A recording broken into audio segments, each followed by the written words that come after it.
Hello. I did it. I did the thing this time. I swear. I unmuted myself right after I hit the start recording button. And then I did the transition. Hell yeah. Attaching good behavior to sequences, as it turns out, works like a charm. Most of the time. How's it going, everyone? Welcome again to Let's Rank Almost Every SNES Game, Part 18.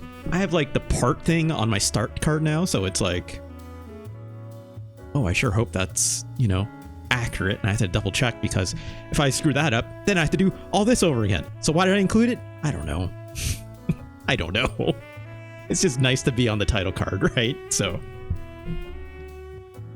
a little late start today. Which is unfortunate because I have so many games to go through today. My God. If you haven't found out already, today's theme is just all shooters, baby. All shooters. All matter of shooting. Love to shoot a gun in a video game. Specifically in a video game. Oh gosh, that's what I totally forgot to turn that on. There we go. I have the little stream elements bot reminded me. It's like, all right, I have a Let's Rank specific one. I gotta flip that on and off. What's up, shmup dog? What's shmup with you? Right? I didn't even say your comment right because my brain couldn't do it. My Hero Zero. But thank you. Speaking of My Hero Zero, very kindly donating me a big old nice 20, hot 20, because they had a suggestion. Long story short, in case you missed it from previous streams, because it was during a Rocksmith stream that happened, give me a nice fine 20 so they could see UN Squadron, a fine video game, which we will look at today for sure. I even put it in the Blue Sky post and everything like that. But I was like, My Hero Zero, we're going to play that game anyways. I had planned on doing that literally today regardless. So I asked My Hero Zero if they had a different game in mind that they wished that they could spring on me at any time. But they were like, no. We have to look at this other game. And I'm like, okay. So I have a promise to keep. And let's look at it right now. Because we gotta do it. We got to do it. Let me just load it up here. Let's go to the gameplay, shall we? Oh. Right? Okay. Nope, that's... Let's try it again, shall we? The game we're looking at... There we go. And I gotta hit the transition button. There we go. A bulletproof software joint. It's Yoshi's Cookie. What year? There's a couple years on that screen. What year did I mark as the release date for this from North America? 1993. North America. So, you know, a couple years after Super Mario World came out in the US. So, Yoshi, already huge. That Yoshi sound. Okay, that's good. As I was discussing this with My Hero Zero, I have very little recollection of this game. I might have seen this in a video game magazine, maybe a Nintendo Power at one point. I assume as much. What's up, Grow Simeon? Nice to see you. I don't know this at all either. I think, again, I actually got this game confused with, oh my god, there's like, oh, okay, I thought it was supposed to be a cutscene or something. I'm like, a cutscene in Yoshi's Cookie? I guess this is a match 5 game.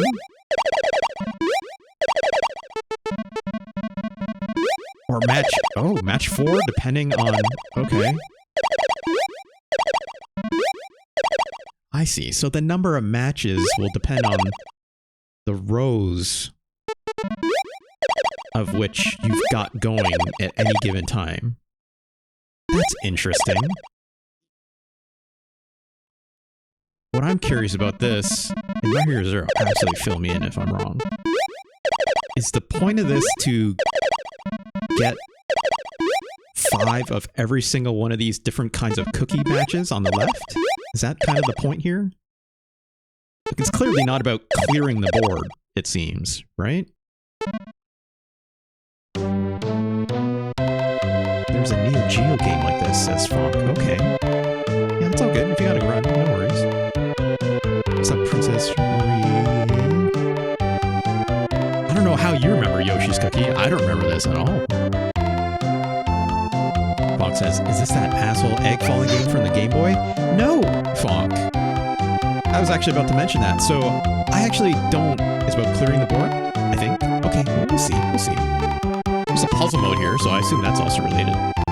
Yeah, like, I got this game confused with Yoshi, which is just the name of the game. Yoshi, which was the egg falling game, and you had to, like, you were Mario on the bottom, you're, like, swapping, like, the columns left and right to catch and, like, I think match 3 within an egg, right? Which is a completely different puzzle game, which is not this, obviously. And that came out before this game and was specifically on the NES and also the Game Boy. So 2 puzzle games with Yoshi because they were like, I don't know, we gotta do something with Yoshi. People seem to like this dinosaur. I think this dinosaur is fine, if disposable. See my last video where I rated Super Mario World for that commentary. Anyways, let's check this out. This made by Bulletproof Software, the Tetris people. It's all good, Funk. And then they made Yoshi's Island, much better Mario World. I'm gonna let the secret out of the bag on this. I have never played Super Mario World 2 Yoshi's Island. Never done it. Never done it. I've seen it. I've seen it in magazines. I've seen everyone yelling about which is superior. I've seen Jeff Gerstmann get very mad about Yoshi's Island 2 or Yoshi's Island because people don't like the egg throwing. I don't know. I never played that. I never played the what was the Yoshi's Yarn Yoshi? Yoshi's Yarn? Was it just called Yoshi's Yarn? I think so, right? Very cute, right? Different game, but Woolly World. Thank you, My Hero Zero. Oh, not that one. Hold on. I do that every time. I think I remember my hotkeys by now. Wait, I never played Yoshi's Island. I know people get very angry about the baby Mario crying all the time and sort of feeling like a giant escort quest. We'll see someday. But not today. Today, let's do this for My Hero Zero. They deserve it. Let's just... I guess we'll leave it on the default for now. Let's hear some different music. It's okay. Oh. Wait, this is just Tetris music. Isn't it? It sure sounds like it. Or the bass of it for the motif. Maybe? I don't know. Yeah, similar. This seems quite different. Maybe it's just Tetris music I'm not aware of, but... Let's go with B. I like what it's doing. I don't know the controls of this, so we're just going head first. This is very Tetris coded, actually. Now that I'm hearing more of it. Okay, so... Okay, that moves that. I see, so I have to hold a button, specifically holding A. Alright! One and done!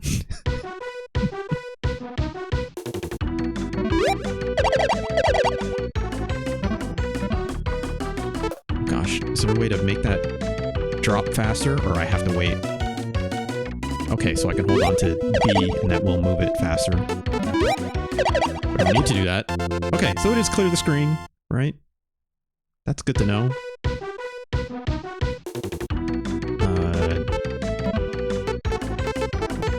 Let's try and one and done it again, right? Yeah, there we go. I don't know about this Mario sprite. Funk was right. This Mario sprite is a little upsetting. Yoshi looks okay. This Mario sprite, I'm not a big fan of, being honest. Did I screw that up? I might have screwed that up. Let's speed this one up a little bit.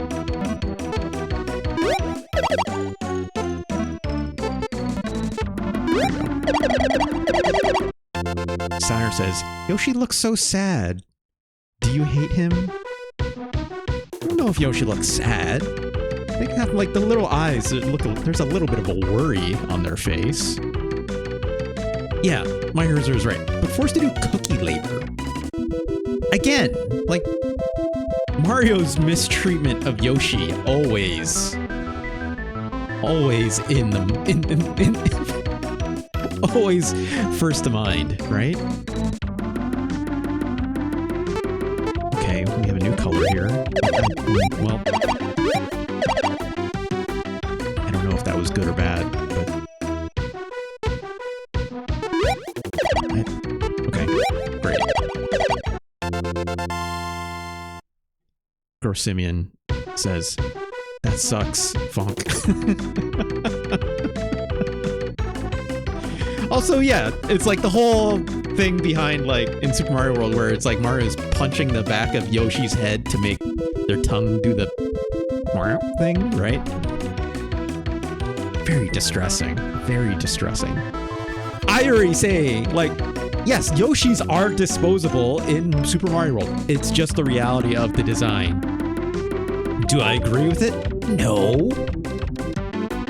But Mario, is Yoshi friend? Or is Yoshi just a Yoshi, right? In this game, forcing him to do labor, we don't know what Yoshi's getting paid. We don't know what Yoshi's hours are. Like, Yoshis need to rise up, right? That's what I'm hearing. Okay, well, that didn't work out. I don't think the way we really wanted.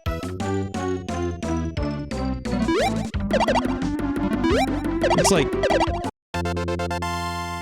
I don't think the idea behind these stages is to, like, get it all in one shot, as cool as that is. I'm assuming I'll get more points for that, right?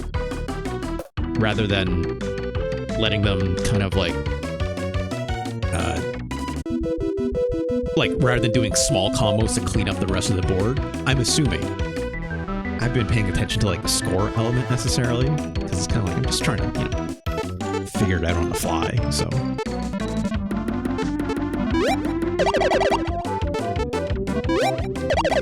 Also, I don't know if my brain can actually handle getting, like, a full combo and figuring that out.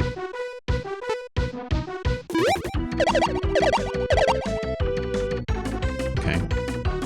At least it seems like, you know, the pieces that come in after to clean up seem to be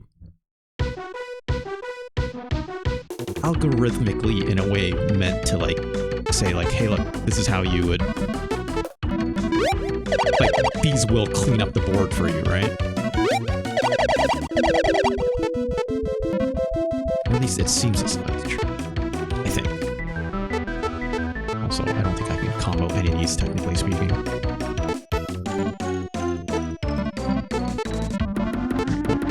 could have done that better, but that's alright. Okay, there we go. Great! Love to see it.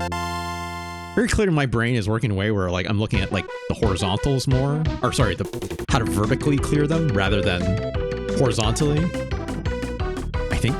Because it's, like, clearly I'm like, oh no, now I'm left with all these, like, too high stacks. So, like, I should be thinking maybe, like, because I'm assuming if the board goes beyond whatever the left or you know, goes too far to the right, or if it like maximizes the height of the board, then it's probably a game over, I'm assuming, right? I'm assuming.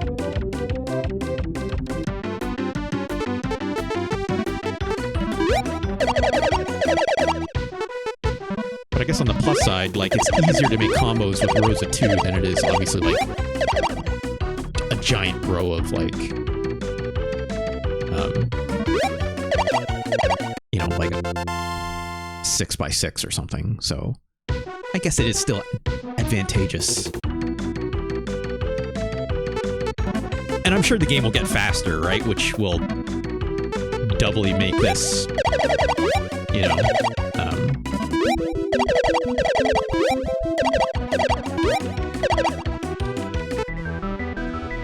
which will, yeah, like, make this all harder to manage. It's just kind of like, right now, as it stands, this seems pretty easy. Oh, is this a cutscene? What was that Mario voice?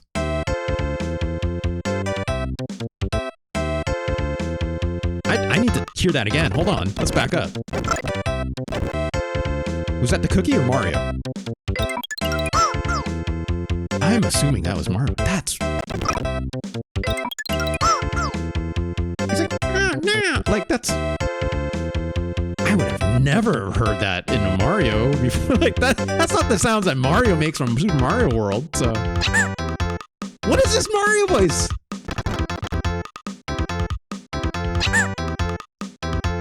It's like...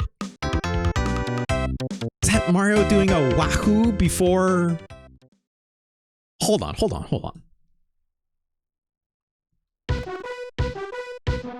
Did Mario ever do Wahoo in Super Mario World?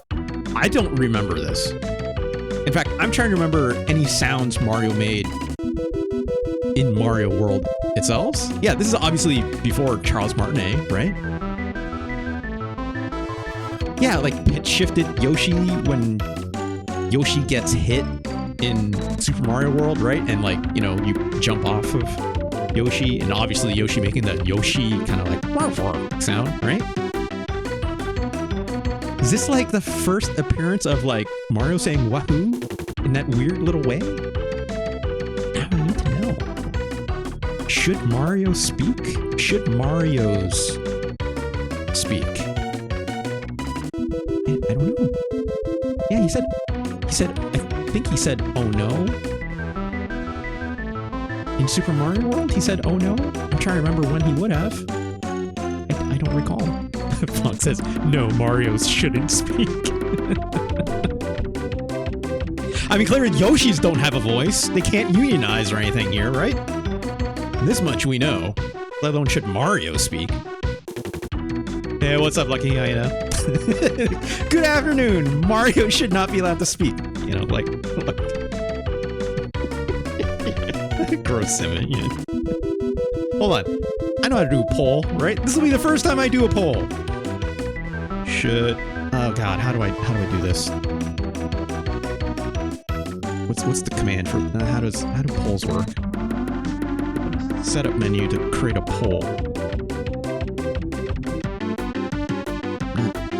Not seeing... Okay, let me do this. We're doing this live, folks. Maybe I have to do it in a stream manager because it's actually Twitch UI versus doing it through OBS. Poll. This is not working. Maybe I have to do it through chat settings. Really, chat settings. I wish I had a better way to know how to do this.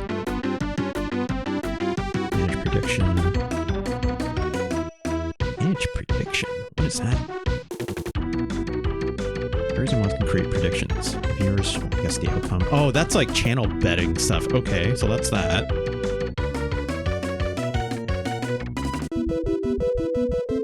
Community, blah blah blah, stream.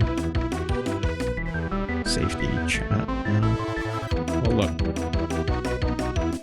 I was going to create a poll saying, should Mario speak? But I'm looking at my chat right now. It seems pretty split 50-50. So, and yes, Lucky Hannah, you're right. Rest in peace, Bob Hoskins, I think, not Hopkins. That's Anthony Hopkins. That's the this bus goes over 60 miles an hour or under 60 miles an hour, it explodes guy from Speed, right? Bob Hoskins. Also played as, I think, Khrushchev in that one sniper movie with Jude Law. All right, let's play some more of this cookie game, for God's sakes.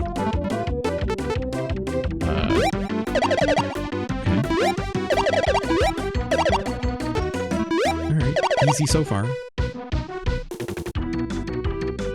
Oh yes, you're right, My Hero Zero. The Bob Hoskins interview about Mario is great. He's like not knowing what the hell it even is, and like, whoops, I hit the fast forward button. Oh, we got it anyways. Yeah. If you're part of the If You're Driving Discord, or If You're Driving Close Your Eyes podcast Discord, or the VGB's Discord, shout outs to VGB's.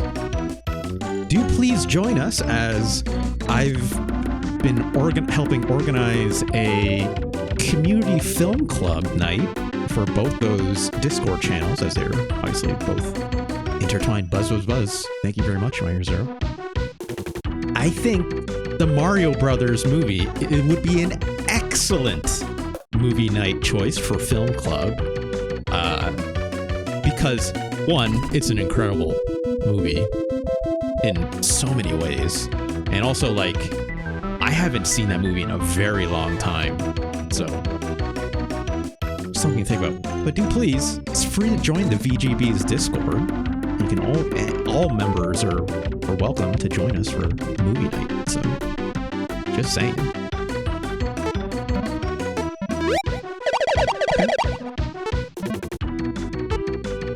This way. Great. My brain is not.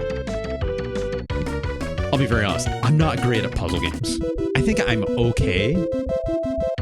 But like everything I see, oh god, that's another cookie type I have not seen before. But like all these combos, it's just, I'm just letting them happen, you know, like.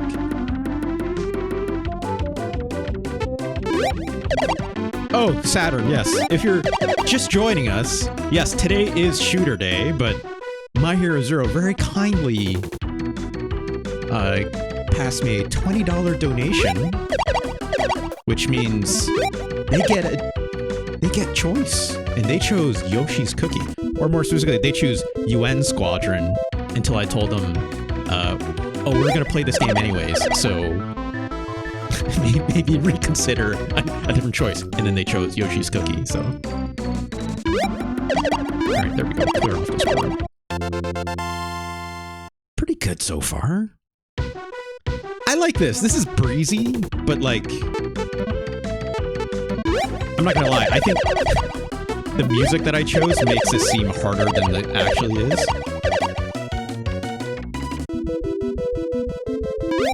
I can't find the rhyme or reason to like making these combos really happen, because I'm not that kind of brain pill, to be honest. I'm just kind of like guessing to see like, okay, well, what can I line up the most of at a time? Shoot, hold on. There we go.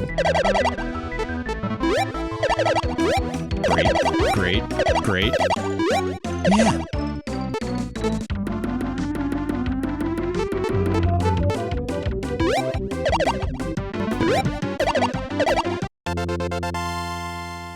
Okay, it says, it has zero to do with the Mario video games, but in every other way, it's sick as hell. I agree. Oh my god, we got a raid.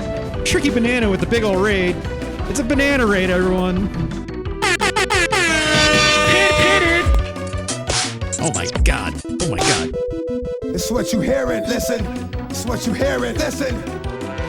Nope, didn't mean that. Yeah, there we go. What's up, Tricky Banana? Oh my God, Tricky Banana. Look at these wonderful people. Shout outs to Tricky Banana. What were you playing? Were you doing... I know, Tricky Banana, you were possibly doing some like retro games and whatnot as well. Oh my God, all these first-time chats. It's blowing up my stream. Oh my God, I got all these awesome emotes going off. Thank you, thank you, thank you. Thank you for joining us. Tricky Banana, what were you playing? For those who are just joining us, welcome. As you can see here, we are doing Let's Rank almost every Super Nintendo game. Today, the idea was we were going to play a bunch of shooters for the Super Nintendo today and rank them. Chicken says, I usually play retro and point-and-click games. Today I was playing Case of Golden Isle. Oh my God. Case of Golden Isle is absolutely a game that I need to eventually get into. I would love, love, love to play that someday. It's like... That game reminds me of... I know it's obviously much more refined, but like, it reminds me of old point-and-clicks for sure as well. Kind of like, you know, whether it's the LucasArts variety or like Maniac Mansion, right? It's like, I've heard such good things about that game. I absolutely need to try it. Like, it's like that, and like the biggest holes for me in like point-and-click video games is definitely Case of Golden Isle, and I know it's not a point-and-click game, but like Return of the Obra Dinn, right? Like, those are two games that have a very similar brain space for me that I absolutely need to break into. So I'm like, super awesome to see that you're getting into it. So it's crazy. It's a good challenge for the master of point click. Is that the identity you've attached yourself to? Be the master of point and clicks. I mean, hey, I'll support you in that. I'll definitely come and check out your channel sometime for sure. Super. Oh yeah, like gosh, now I want to play that Case of Golden Isle. Also I know it has like DLC and stuff as well. So, anyways, for new people checking me out, thank you very much for coming. As always, you can give me a follow if you like seeing old Super Nintendo games. Today we're looking at Yoshi's Cookie because My Hero Zero, a nice user of ours, gave me a $20 donation tip in which they could choose any Super Nintendo game that they wanted. And let's just go to the camp really quick. Hold on. Gosh, all these awesome people in here. Okay, quiet down, Yoshi's Cookie. You can relax for a bit. See here we have. Oh, where is it? There we are. A fine list. A finely curated list of Super Nintendo games. We're up to 96. At which, I'll just play a bunch of games and I'll put them on a list, see how they rank, to find out which Super Nintendo games are the best of all time. And of course, as I said before, My Hero Zero gave me a very generous $20 tip, which you can also give us 2,000 bits if you wish, in which you can suggest any Super Nintendo game you want, and I gotta play it. As long as I'm not playing someone else's request, like right now. And I'll play it for at very bare minimum 30 minutes or more if I find something interesting, and then I'll put it on the list. Alternatively, I'll also play something that's already on the list if you don't like where it's placed. And then I'll obviously reevaluate it. So for instance, if you were like, hey, I think Time Cop, which you played from part 6, which we're now up to part 18. Yeah, we're almost at 100. Almost at 100, which is wild. I think Time Cop for the Super Nintendo is better than 94. Which, I don't know who that person is. They would be like, I need you to look at that again. I'd be like, okay. Then that means I have to play Time Cop for another 30 minutes or more. To which I will deep dive to try and find something interesting to say about Time Cop. Maybe don't do that for Time Cop, though. Maybe a better choice would be like, hey, when I was growing up, I loved playing Jurassic Park for the Super Nintendo. Everyone in my chat asking about Super Godzilla. Super Godzilla! Look. What's up, Base Dude? Good to see you. Good to see you. David Stanley Fisher asks, Have you played my favorite SNES game ever, Goof Troop? I have not. But that game definitely deserves to be on the list. I guarantee you. It's on, so like, long story short, I have a rundown sheet that lets me keep track of like all the games I've played, all the games I plan to play. Let's just say Goof Troop is on that list. David Stanley Fisher, for sure. Not only is it only on the list, but it's like that game has history, right? Like obviously it was made by Capcom, or not made, but I mean like at least published by. And that game was made by Shinji Mikami, or I want to say they had a role in the design of it, along with some other people at Capcom, obviously. Oh, okay, no, sorry, I was wrong. It was fully developed by Capcom and published by. And not only was it like made by Shinji Mikami, but like, as you know, if you don't know, Shinji Mikami responsible for other games like Resident Evil or God Hand, which I'm currently playing in my other series, which is called The Skill Check, where I play hard video games. God Hand, an incredible PS2 video game. And yeah, so we will look at Goof Troop for sure. Thank you again for joining. Everyone rating. My God. I know it kind of like sidetracks me a little bit because I'm just like, my brain, just the neurons start firing off, or I start seeing all the emotes flying off and all the wonderful raid. But thank you for the raid, Tricky Banana. Very much appreciated. Let's go back to the gameplay. Let's play a little more Yoshi's Cookie for sure. Oh, right. I had to pause. There we go. All right. One thing I very quickly noticed is like, as soon as it starts throwing more kinds of cookies at you, I'm just like, oh no. I can see how this starts to get a little more frenetic, right?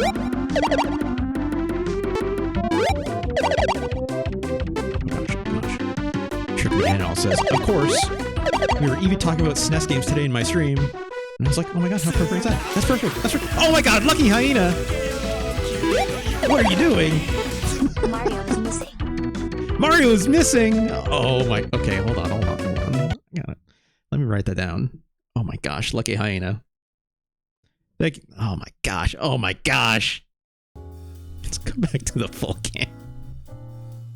We're not gonna look at any shooters today, are we, people? Oh gosh, okay, I gotta write this down. Okay, let me go to my rundown sheet for today's episode. Yoshi's Cookie. It's in the bag with My Hero Zero. Oop. And then also today we have to look at, because we gotta do it, Mario's missing. This actually had this on my rundown sheet, but I had no idea where else I was gonna put it. Lucky Hyena. I mean, is missing. Da da da. Oh my gosh. Very kind of you. Thank you very much for your $20 donation. Helps me a lot. In fact, I was just talking with Fonk earlier, where I was just like, it still doesn't feel real, this experience of being a Twitch streamer. I've only been doing this for like maybe 2 months now at this point, which is incredible. How long are we streaming today? Dull Focus. I mean, as long as we need to. Right? Myers says I should have kept my UN. We're going to play UN Squadron today for sure, at the very bare minimum, My Hero Zero. The way I'm looking at today's rundown sheet is Yoshi's Cookie, Mario's missing, and then we're going to play UN Squadron for sure, right? Okay, Mario's missing, 1993, North America. Great. Okay. Let's do that. Also, I forgot to set my timer for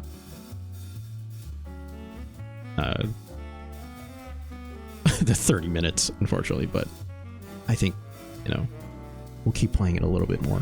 We'll go until we at least, you know, perish or die in the game. All right. Thank you, Lucky Hina, for that again. We'll definitely take a look at Mario's Missing right after this. All right. Let's resume this. Oh gosh. Oh gosh. The cookies are coming in. Okay. Just keep having this one row left, which is super annoying, if I'm being honest. Let's see if we can shorten that down, right? Okay. That's sort of a way to do it, right?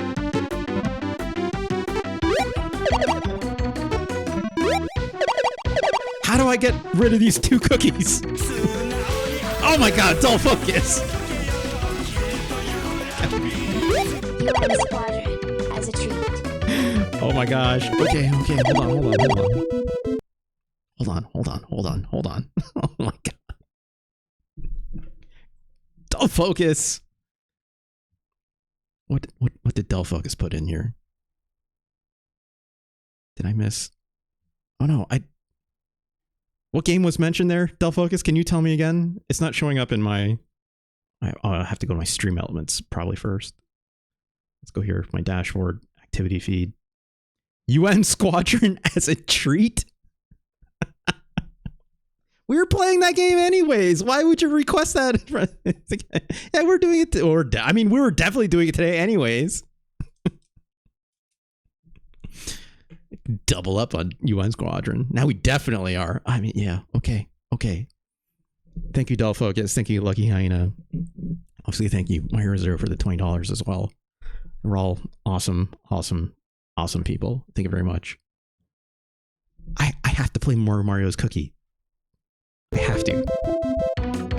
I have to get past this level, for God's sakes.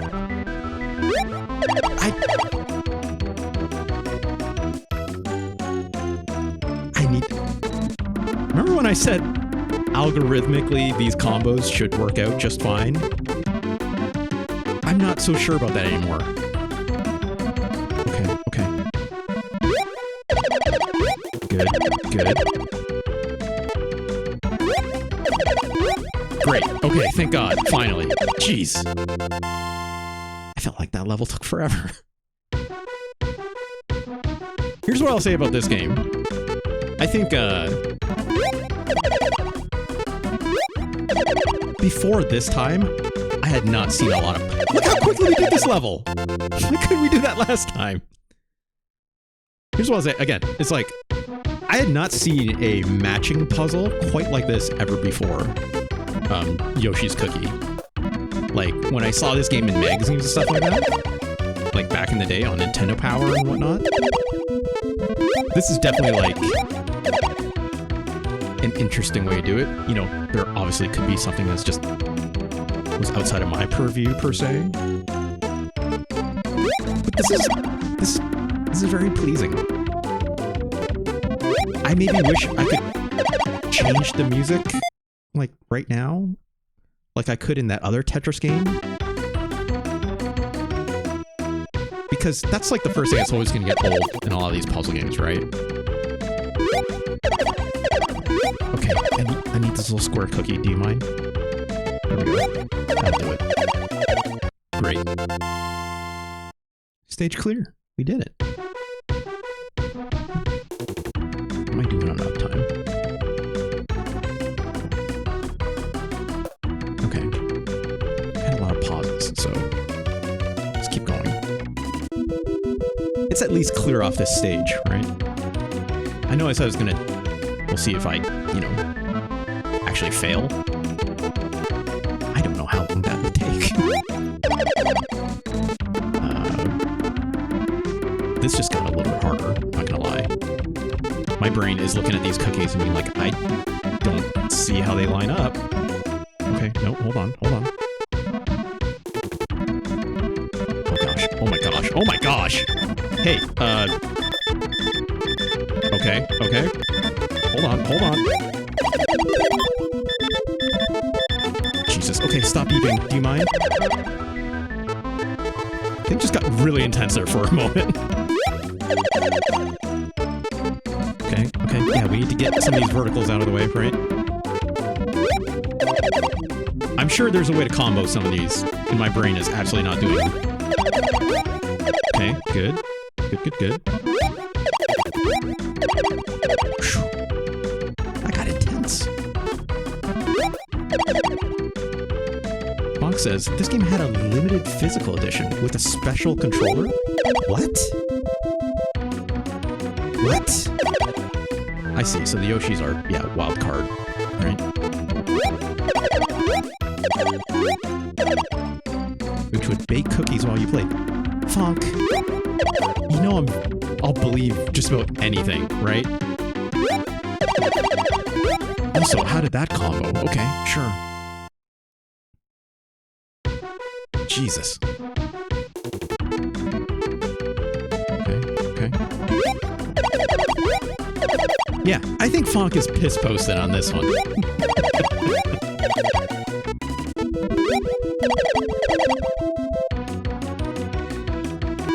If you told me there was a Yoshi's Cookie controller, I have to believe you. Because I'm just like, why would I? I was like, no, but like, really? Like, I don't know.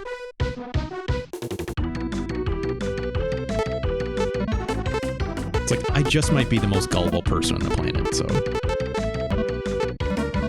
Okay, here we go. You know what's funny? It's like, when I was playing this before, just now, my brain could not comprehend doing these movements, so it's like, hey, I'm going to shift like this block down and then move this over into this column to make those square cookies line up. Like to actually like move an individual piece around for a specific cookie.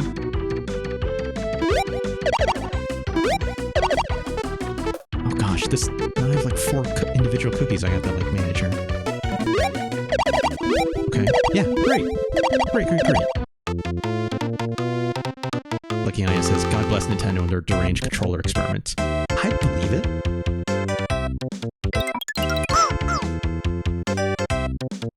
Oh no, that Mario does. Again, just... Now I have to know, like, what... Oh my god, what was that? What? Excuse me?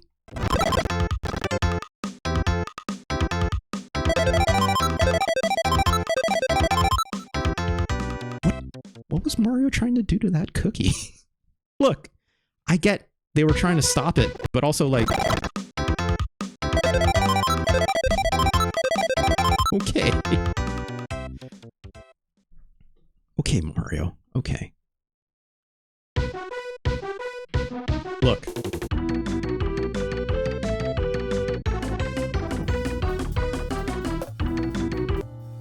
I like this game. I could keep going with that, but we have so many other video games we could look at today, obviously. That game's all right. I think that's a very pleasing SNES game. Oh no, My Hero Zero, you got pulled into a meeting? Look. My Hero Zero, here's what I'll say, because I know you gotta run. Okay? I think Yoshi's Cookie is better than Super Godzilla. Sorry, Super Godzilla. Oh, you're back from a meeting. I see. Okay. Boo.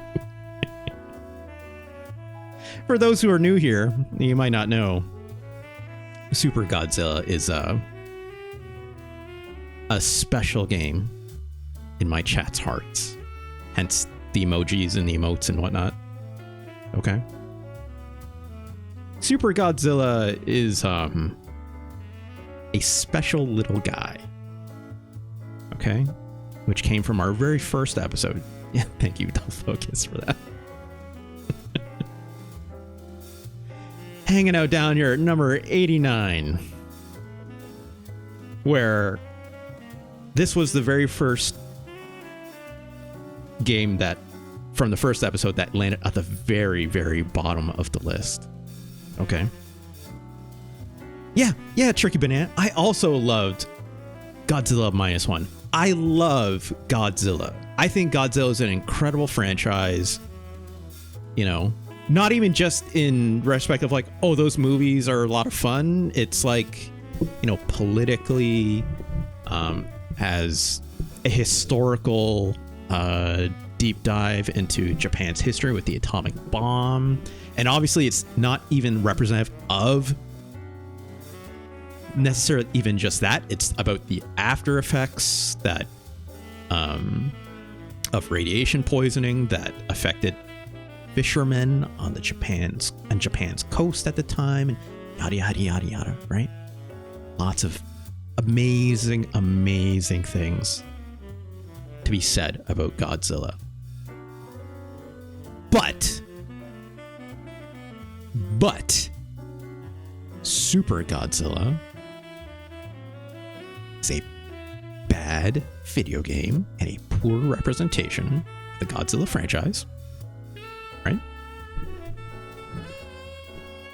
And features maybe the saddest trombone I've ever heard in my entire life. Which would not necessarily be a bad thing. It's just very funny. But Yoshi's Cookie? Yeah. It's better than Super Godzilla. Like, it's quite literally like... I can't relate it. If you'd like to know more about Super Godzilla, I will talk an unfortunately long time about Super Godzilla. Sing? It just goes like...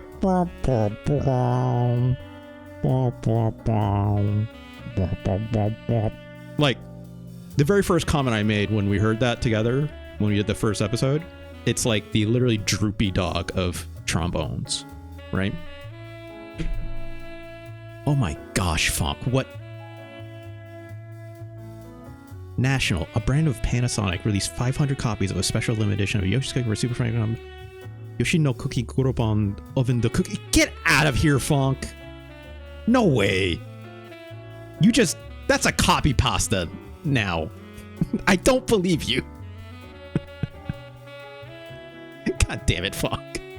I cannot believe that is true. Is it?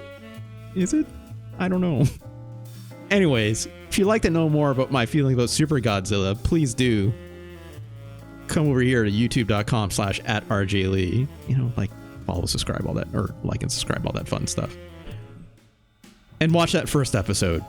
Everything is, or, of course, you can come over here to tinyurl.com/SNES ranking, where you'll come to my personal website where I have the full rankings list on there, and even time codes with links that go to specifically the YouTube episode, and then time code it to where I actually play the game. So come check it out. Super Godzilla, it's a bad game. I'm just saying it, okay? I'm just saying it. Trick Banana Telefocus says, it's like you, I'm assuming you mean you gave Trombone Champ depression. Yeah. Yeah. That's accurate. It's highly accurate. I'm organized? Not today, Lucky Hyena. Things are off the rails. I love it. Thank you so much. Thank you so much for your donation. Yoshi's Cookie. Where does it go? I think Yoshi's Cookie is better than Ultraman Towards the Future, another Part 1 game. A lot of good freaks in that game. A lot of great freaks in that game. The Golas? I'll never forget the Gola. That's sad little face. I'm gonna go, so if I'm looking at another puzzle game, which I don't have a lot on this list, but there may be an episode coming up about that. I think it's better than Super Scope 6, that's for sure. I also think Yoshi's Cookie is... Look, I'm just going to get right to the point. I think Yoshi's Cookie is better than Super Tetris 2, plus Bombless. What? Some of you out there may be asking, they made a sequel to Tetris? And I'm like, yep, they did. They did. They straight up called it Super Tetris 2. What? Check that out in part 1 as well. Plus Bombless. It's up here because Bombless is really good. This is a very poor incarnation of Tetris. I'm not gonna lie. Right? But Yoshi's Cookie, I think it's better than Super Tetris 2. Is it better than Tetris as a whole? Well, okay. That NES version is really good, right? But we're not looking at NES games. We're looking at Super Nintendo games. I think Yoshi's Cookie is better than Taekwondo. Sorry to anyone who does Taekwondo, I think.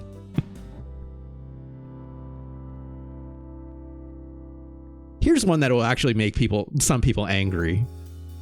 I think Yoshi's Cookie is better than Ken Griffey Jr.'s baseball. Cookies are better than exercise? My Hero Zero, you couldn't be more right. I love baseball. I love baseball. If you see my other streams, I almost always am wearing this Blue Jays cap. But I like Yoshi's Cookie better than that version of baseball, right? Here's what I will say though. I don't think Yoshi's Cookie is better than that other baseball game we played, which ranked very high up here. GQ Powerful Pro Yaku 3, 97 Aru. That's an incredible baseball game. Yoshi's Cookie is not better than that. I also don't think Yoshi's Cookie is better than this version of Street Fighter Alpha 2. Check that out in the last episode we did. Or relitigated that, part 17. I also don't think Yoshi's Cookie is better than NBA Jam. I also don't think it's better than Disney's Aladdin. Notably, you don't get a sword in this, right? Better than Sega Genesis Aladdin. Flat out. What if the cookies had a sword? That's a great question. What if Yoshi had a sword? Has Yoshi ever had a sword? Maybe in like Smash Bros or something, right? Maybe. Yoshi's rise up against your oppressors. Right? Shoutouts. Yeah, please do not give the horses swords. What if? What if? Oh no. Even the idea of like, you know, obviously like like someone riding a horse and like coming at you with a sword or like a spear or something, that sounds terrifying. What if horses just had like swords on their sides? That'd be terrifying. Are you kidding me? Don't do that. Normative horse swords, Grosimian. I don't even know what that means, but I'm scared.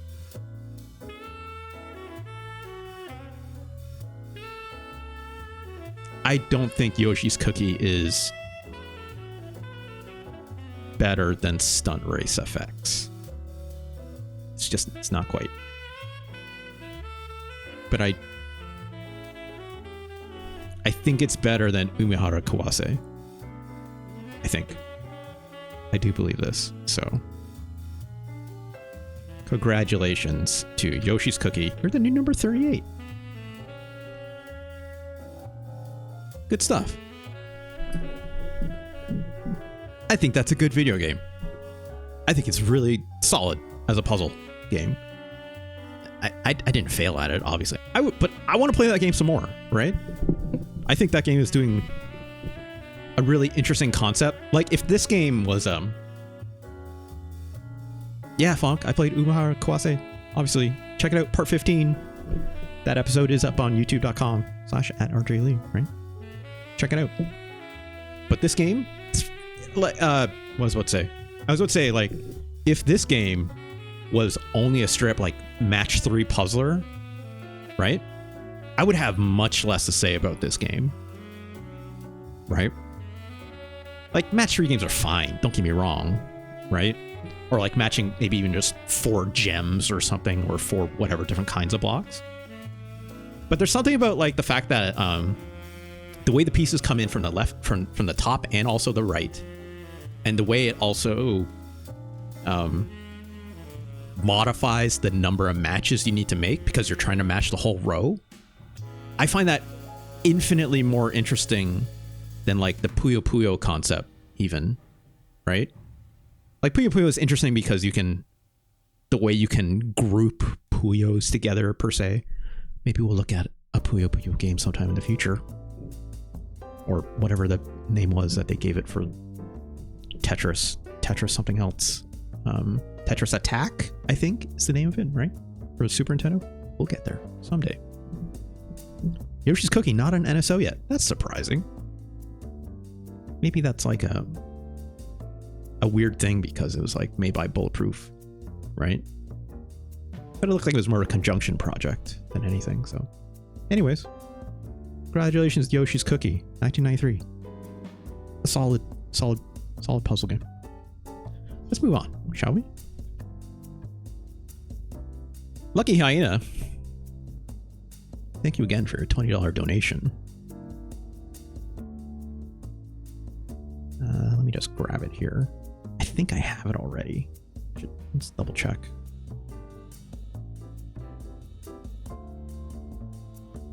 Yep, there it is. Okay.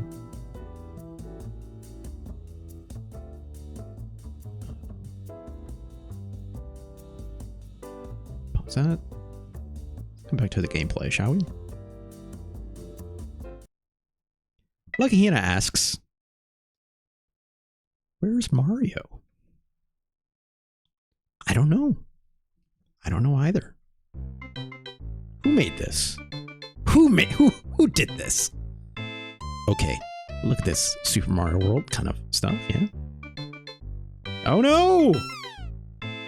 I hate it when that happens. Oh gosh, the logo too!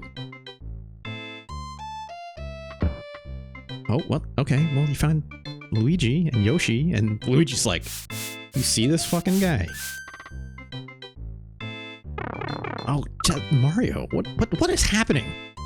What is happening to Mario in this game? You wait here, I'm gonna find him. He's down the hole, why are you walking that way? Okay, well, you missed your chance, buddy. Yoshi's just like, duh?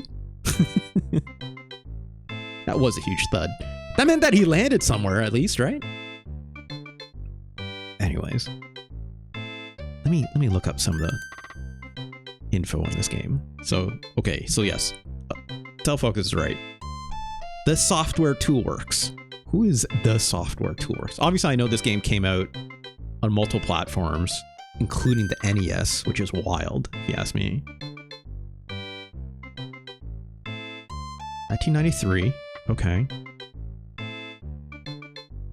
Simultaneous release on the NES and MS-DOS. Wow. Okay, it says the DOS version had a much spookier opening where they walk up to the castle and the drawbridge drops with a big thump. So like, is Bowser there? Just like, yes, just right into my trap, Mario, and then just, and then later, and then for some reason gets dropped somewhere in Earth, right? Is that basically it? Software Toolworks was an American software and video game developer based in Novato, California. Okay. Expanded into other notable games like Chessmaster 2000. Holy crap. No way. Mavis Beacon teaches typing. What?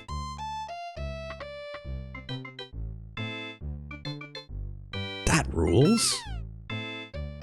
I mean, yeah, edutainment, right? Yeah. Fucking Hannah says it right. Geography edutainment game. Who are the who are the Carmen Sandiego people? Because that's what this game always struck me as, right? It's like, hey, what if we took the Carmen Sandiego, like, where in the world is Carmen Sandiego, but added Mario, right? Where in the world is Carmen San? Nope, not the game show, although incredible. 1985. Okay, so yeah, Where in the World is Carmen Sandiego? It was a Broderbund software game, which Broderbund was. I mostly know Broderbund as, like, obviously one of the earliest edutainment brands, right? Yes, they also did like Lode Runner, Karateka, Prince of Persia with Jordan Mechner, right? Okay, so Mavis Beacon. Okay, so Mavis Beacon is a Software Toolworks product, not a Broderbund one, but was published under Broderbund. Okay, okay, I'm seeing all the links now. Incredible. Broderbund also did Elite Dangerous, right? Or Elite, I should say. I think. Is that right? That sounds right to me. I think so, at least. I'm gonna go. There's too many.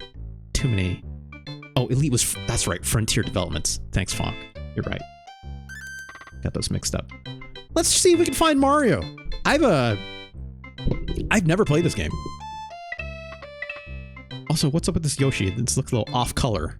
He got the brown saddle on today, not the red one, right? And the brown shoes. Let's go find Mario. I've seen this in gaming magazines. I want to say it was on the cover of a Nintendo Power at one point. Okay, so I do have a run. Gotta jump. This jump feels a little different than the Super Mario World, that's for sure.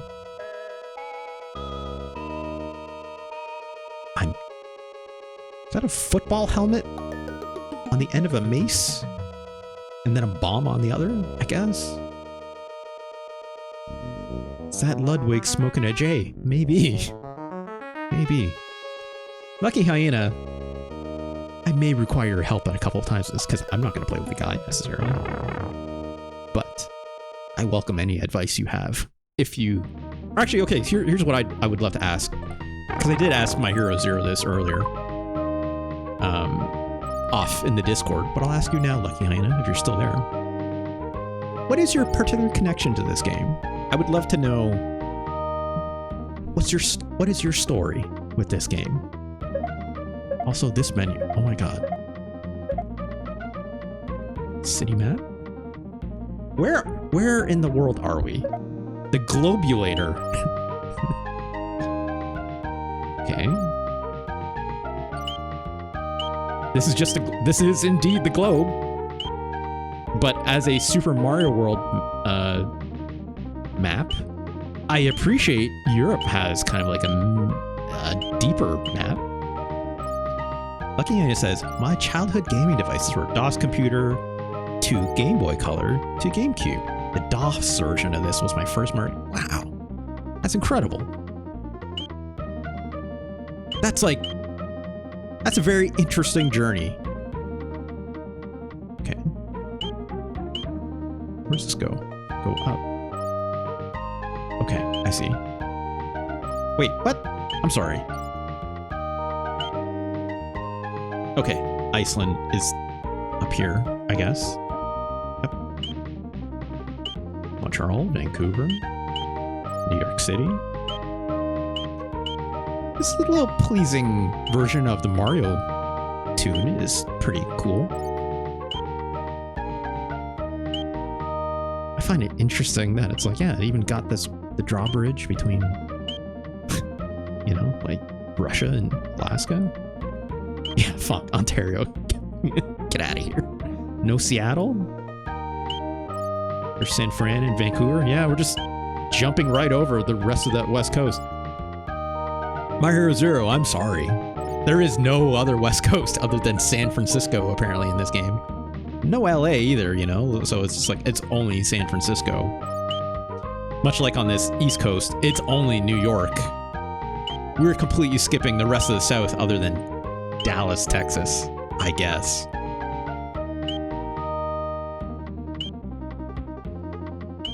Okay, well, that's yeah. I want to know where we are, though. Where are we right now? what any of this means. I'm assuming these are people I can run into, maybe? How do I get out of this menu? Okay. Just murdered the shit out of that Koopa. I'm assuming this means I can't go back. Hey, what's up, Doc? Can I talk to you? Oh, I just RB turned onto a mini map, I guess. Where am I? This is sort of a riddle. Remember Nero and his fiddle? No. Wait, Doc, come back. Oh gosh. Did I hit?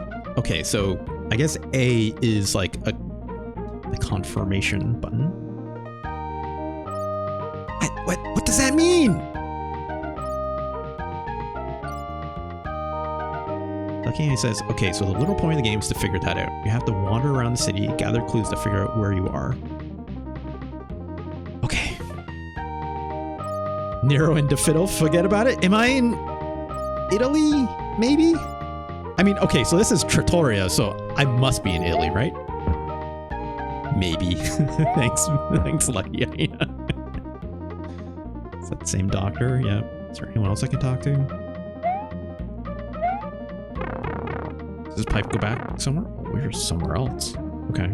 I love the idea that there's just like pipes scattered around Earth and they're like fully functioning in this way. Also, does this just loop or is there like an actual... Oh, okay. Why is the Sistine Chapel closed? I have not seen the Sistine Chapel yet, but... Sign says, Bud. This probably not Peach, just said Bud to Luigi. The Sistine Chapel ceiling was stolen and we can't reopen until it gets returned. How do you steal an entire ceiling? Here's a pamphlet with more information though. Okay, well. Thanks, Bud. Oh. Wait, what? Green Mario, crucially not Luigi?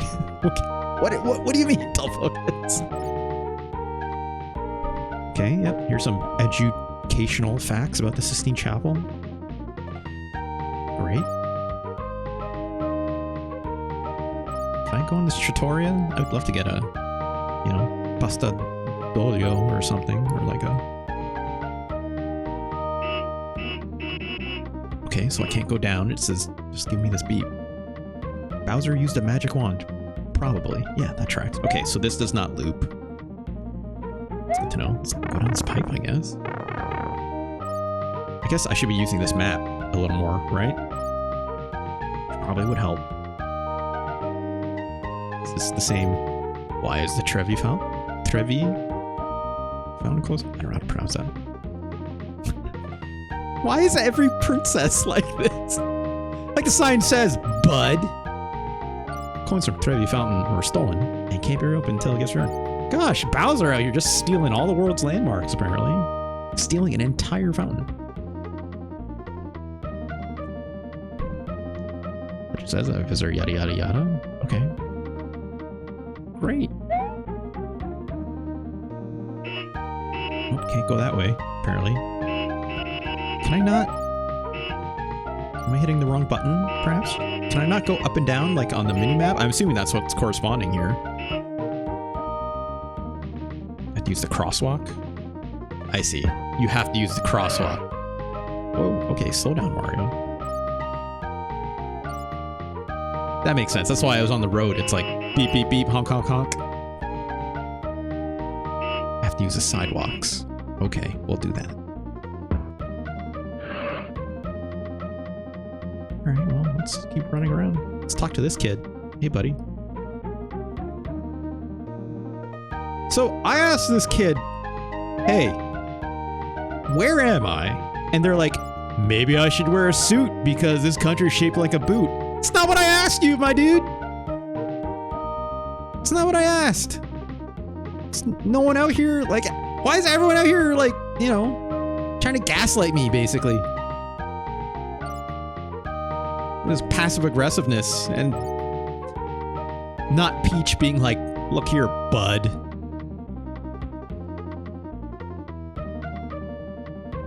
I think I talked to this lady already. Did I get Did I actually get an item? Like a... It's like, here's the... Oh, no. That... Okay. No. She was like, here's a pamphlet, and that's what had the information about the reward and such on it, I'm assuming. Just screw up these Koopas at the same time, I guess, right? Hey, lady. Oh, come on. Just... Why is the Coliseum closed? Get your spear, bud. Okay. I want to talk to you. Hey, hey, hey, hey, hey. Why can't... She doesn't want to talk to me. Oh, no. There we go. Oh, gosh. Where am I? Look, I know I'm in town. You said Italian shoes right here. Just say Italy, lady. Come on. All right. Well, I know where I am now. So is there something I have to do now to resolve? Have yet to find the actual landmarks. The correct answer is you're in hell. I wouldn't say that yet. Oh, here's a cop. Okay, cop. Capital is now Lira. Your capital is now Lira in this capital city. Just do as the Romans do. What? A cab, am I right? Okay, we're back up here.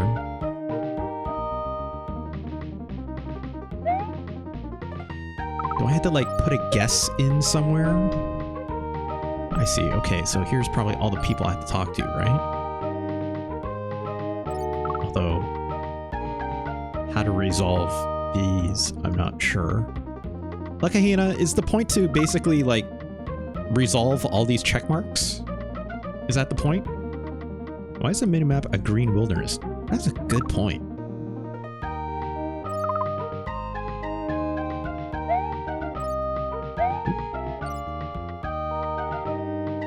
I'm assuming I've talked to all these people already. You can guess where you are. How do I do that, Fonk?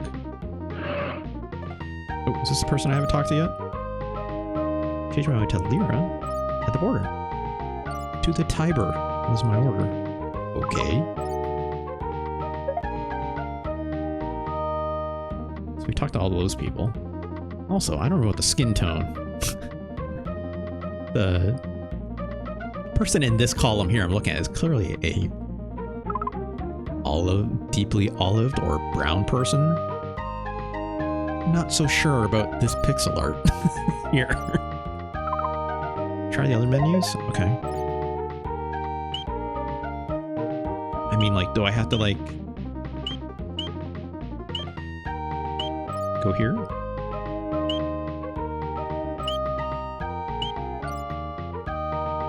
We signed to Italy. Nope, nope. Go back. Hold on. Oh, am I in Rome or Venice? I think Rome, right? How do I do a guess, is what I'm trying to ask here. I'm also guessing I need to recover those artifacts, right? Oh, I have a Yoshi now, so did I guess correctly? Must have been, right? I think the goal is hunt down the monsters who stole the treasures and return them to the tourist spots. I just murdered that Koopa. Also, can I pick that up? Have you, until Focus says, have you prayed to the mountain? Goes, son of a bitch. Okay, I think I got something. There we go. I got the Sistine Chapel, I think, right? Is that? Okay, no, hold on. Okay, so that's not a menu. All right. Because I guess we are sort of around the Sistine Chapel, like it's right there, right? Also, we're trucking now with Yoshi.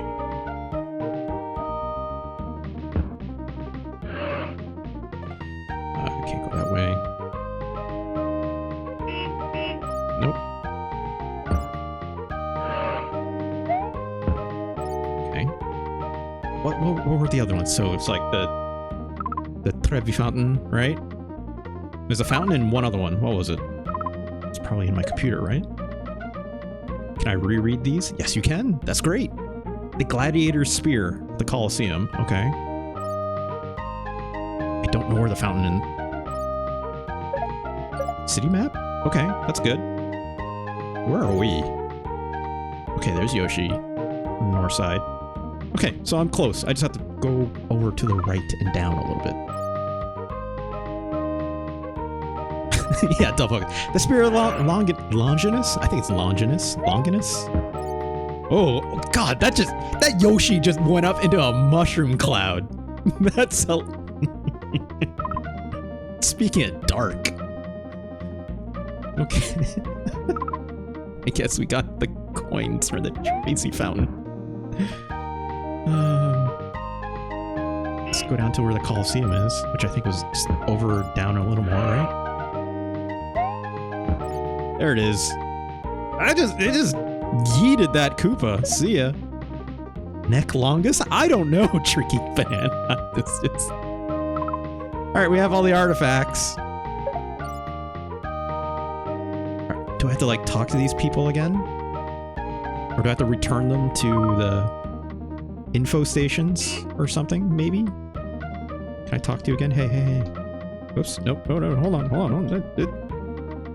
This seems hard to do a little bit. It's like just trying to get like the... You have to like get in front of them in a certain way. I kind of wish they didn't move around as much. What is this? Reno was built by an emperor way back in AD 72. No wonder it's in ruins. That spear's in good shape though. Okay. Okay, so I guess mark that off. I'm guessing maybe if I talk to everyone with every artifact, will they like give me a reward? Oh, no, hold on. Just, come on. Oh, I keep buttoning too hard through it. Okay, so that guy's only gonna talk to me about the spear. Alright, well, let's just return it. Right? I'm not looking to 100% Mario is missing, necessarily. Never mind! No, let's return it. Glider Sphere? I'm not missing the Glider Sphere. Wait, what? Hold on. I have all the other stuff, though. How do I have the coins. Where's the option for the coins? Can I can't...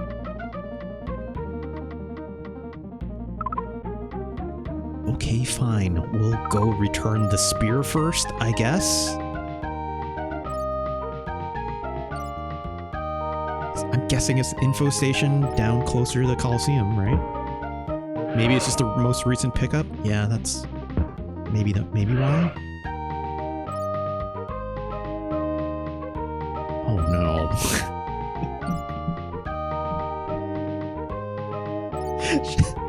I'm doing you a favor, bud. And now you're like, oh, but answer these questions 3. Like, what the hell? I'm trying to give this back. Like, I'm trying to prove they're authentic. Come on. Oh my god. Anyone have a guess? It's probably a lot, right? Like a normal stadium or baseball field or whatever, arena of sorts, is probably around 5,000 to 10,000. But if it's bigger, like 50 is real big. Like, I've never been to Italy. Is Colosseum's about 150? Like, that seems small, right? I'm thinking of like movies like Gladiator and stuff like that. Yeah, ancient cities were smaller than we assume, right? Movies make them out to look like gigantic, but they're realistically not that big, right? Yeah, like 5,000 would already be a lot. Like, that's like, yeah, that's like a baseball field, basically, right? Wikipedia says 50 to 80,000 for the Colosseum? That's massive. Go fit? Okay, yeah. 50 sounds, yeah. Okay, I guess we got it. Who would use that spear? Good. gladiators, I assume, right? Okay, good. It's only 2 questions. Phew. The secret to multiple choice. Yeah. Got $2,000 out of it. All right. Great. I'm assuming. Can you tell me? Oh, I can't talk to her again to know which item you want me to ask about next? All right. Well, I guess the other one's not that far away, right? So my phone is going off. Yeah, return the coins. Sure. The Trevi is the biggest and oldest what? It's a fountain. I know this. Add your 2 cents, Luigi. Bruh. Why do people throw coins? It's to make a wish, right? To get change for the laundry. That's pretty funny. I'm not gonna lie. Feed the fish. That's fucked up. There's fish in there. I feel sorry for them. Like copper can't be good for them, right? I think it's to make a wish. It's to make a wish, not return the room, right? It's like a big old wishing fountain. Another fake. Okay, so what was the other one? No, what? So lucky how I'm guessing it was the wrong answer, right? So what does come back a little later mean, Lucky Hyena? If I guessed wrong, do you know off chance? Or should I rewind? Let's get the city map. Okay, so I have to go all the way up and left again.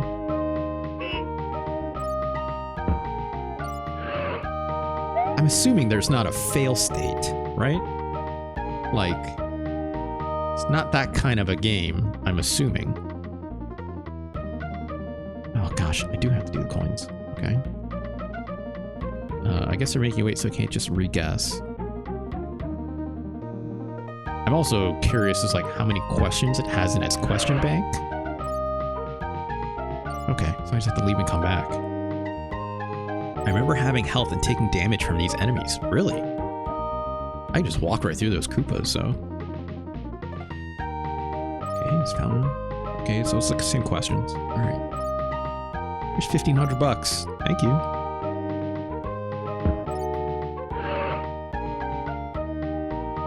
Man, this Yoshi's cooking.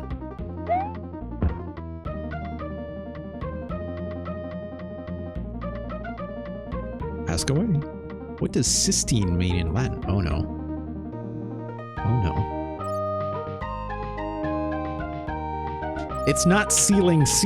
I'm pretty sure about that. 6 seems like a reasonable answer, right? Although holy would make sense, I'm assuming. 6 ceiling? Well, why 6 ceiling, right? It's holy? Okay, Gross Simeon. I'll take your word for it. Oh, Lucky Hannah says 6? I'll say 6. Okay, so that was right. Where is it located? It's not underground. Not near the fountain. The Vatican, I assume. Yeah. Yeah, we got this. General knowledge. I have some. Okay. $900, that's it? For giving back an entire ceiling? Alright, well, we did that. Do I leave now? Okay, we don't have any of the artifacts anymore. I'm assuming, I don't know if I can still ask people these things. I don't have them anymore. Can I use the photo album anyway? I haven't actually seen, like, the actual landmarks, obviously, so it's like... I guess we just leave now, right? Let's see where this pipe goes. Maybe it's closer. Yeah, it's a bit closer. It's fine. Wait, can I go in here? Oh! I mean, take a photo. Oh, did I take a photo? Did that count?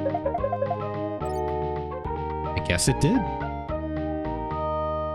Okay. Nope, I didn't want to. Nope, hold on. Nope, let's start being the back button is a little weird. Oh gosh, that means I have to go to all those other landmarks again. And well, let's collect the photos because it's fun, right? I want to see it. Yeah, this is Sistine Chapel, right? Yeah, this is game. This is Del Focus. Not only is this gaming, this is learning. This is edutainment. This is learning, baby. So now, anytime I play these games, you have to show up and be like, learn. Like, it's not like gamers. It's learners, right? I don't know. I'm just saying. Words are coming out of my mouth. Where's the other one?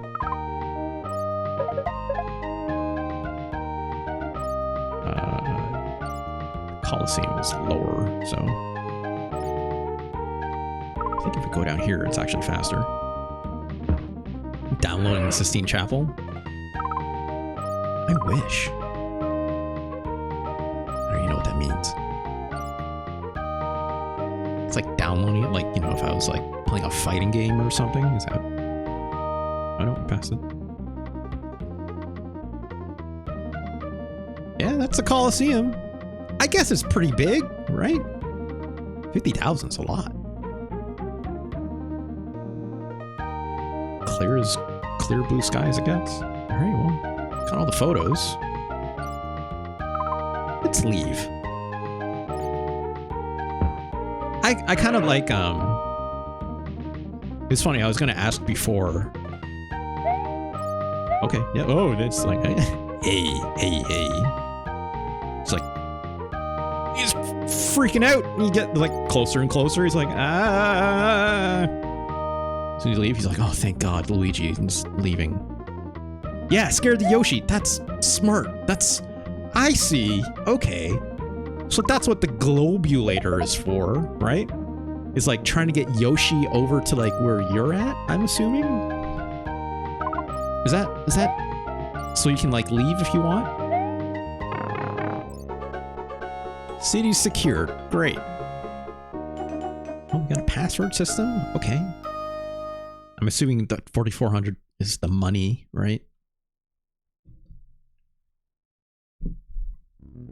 This is all right. Oh gosh, look at Ludwig just back there is like, hey. So if you let me out, we'll party. And I'm like, no, dog. Like, winners don't do drugs. You should absolutely smoke a J though. No, yeah, that's what I want. It's like, hey, come on back here. Let's hotbox a cell, huh? You Holden. It's just like, walk up to this Ludwig. It's like, hey. It's like, I got lewds. No, don't do lewds. It's bad. Lucky, you know, this is actually very enjoyable. I don't know what I was going to expect about this. I think it's neat. I can actually probably, I'm guessing, go to any of these places, right? Like, so you kind of can go wherever you want, in a way. Oh, this looks... Well, this is definitely somewhere in Asia, I'm assuming. Also, this music's an interesting remake. Or remix, I mean. Look at the city map. Oh, we're in Russia. We're definitely in Russia, right? Let's get Yoshi here, right? I don't like how Yoshi went in that warp pipe with me, and then they were like, nah, okay, bye. You're not, now you gotta find me again. Also, the fact that Yoshi always starts in Antarctica is really funny to me. I don't know why.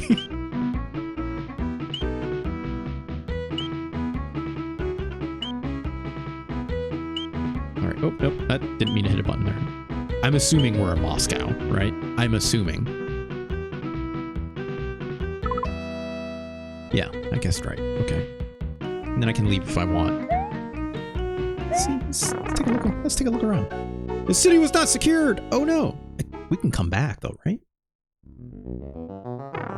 Oh, bye Yoshi. How long have we been looking at this for? Let's double check. I want to say it's been 30 minutes, right? I think I want to say I looked at the clock and I started about like 5:15-ish, right? Are you satisfied looking at it? I think I'm ready to judge. I think. Or is there, you're satisfied? Okay. I didn't know if there's like anything else you'd like to see in this, or if you recall anything else that's interesting. Let's see you on screen. Okay, let's move on. There's wait, don't focus this. There's cheat codes. I'm assuming, is that like just with the password system, or is there like actual cheats for Mario is missing, like make Mario run faster, or like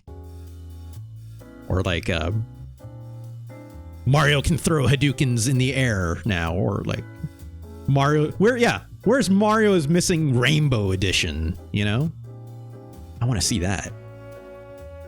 Or not Mario, sorry. I mean Luigi. I forgot. You're playing as Luigi. You're trying to find Mario. That's cool. I could see why that'd be super compelling as a child. I feel like I definitely need a manual possibly with that. Like obviously I didn't look at a game manual beforehand. Delvin says, I wish they would have made a Godzilla is missing. I mean, I'll play that. I would definitely play that. Where does Mario is missing go? Let me double check the year on this again. 1993. Yeah, all right. All right. I think Mario's Missing is better than Super Godzilla, however. It's just the truth. It's just the truth. Sorry to everyone Super Godzilla freaks in my chat. What else we got here? I think Mario is Missing is better than Jurassic Park. I also think it's better than... Ooh, but is it? Psycho Dream is a hell of a thing, but... Here's one thing I wish about Mario's Missing, but I can still appreciate, right? Like, it obviously doesn't feel like a Mario game because it doesn't need to feel like a Mario game, right? It's like a facsimile of such, but enough that it's passable, which is fine, right? Do I wish it didn't feel as stiff? A little bit, but you don't need like a good jump in this game, right? But what if they did? What I'm saying is, I almost said, what if they made Mario's Missing 2? But like, I know there's sequels to this already, right? Like Mario's Time Machine and like, what else? Let's take a look. In the series of Mario educational edutainment. And the first thing, there are sequels. Like, did you not know this? Hold on. Hold that thought, folks. I think the music should still be coming through, right? It is. List of Mario educational games. And the first thing I read here is, I am a teacher, Super Mario sweater. I don't know what this is, but this is an incredible description. I anu tisha Super Mario no Seta is a Famicom Disk System game released in 1986 only in Japan. It was designed by Royal Industries Co. Limited, a Japanese appliance and sewing machine company. Players could design the sweater they want and the company would make it for a small fee. That's incredible. I don't know if that falls under edutainment as much as it does as sweatshop labor, but that's incredible. Right, Fonk, it is a Famicom sewing machine. I think I remember seeing this as well. Famicom, oh gosh. Famicom sewing machine.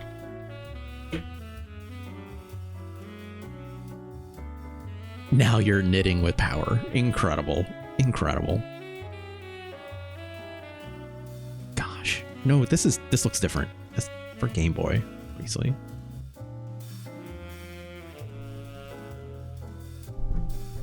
I'm gonna read this later, but that's incredible. Mario Discovery. Oh, I didn't know it was called the Mario Discovery series. So you got Mario's Missing. Oh, I didn't. Oh, no, I didn't know this. Mario is Missing is the first Mario game to feature only Luigi as a starring character, which did not occur until Luigi's Mansion. Yeah. Unfortunate.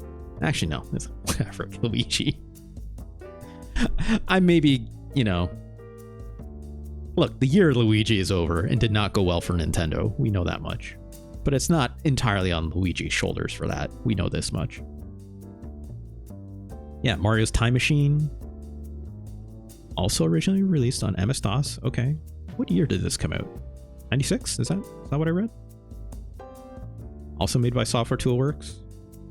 Oh, there's a deluxe version? Excuse me? What is the deluxe version?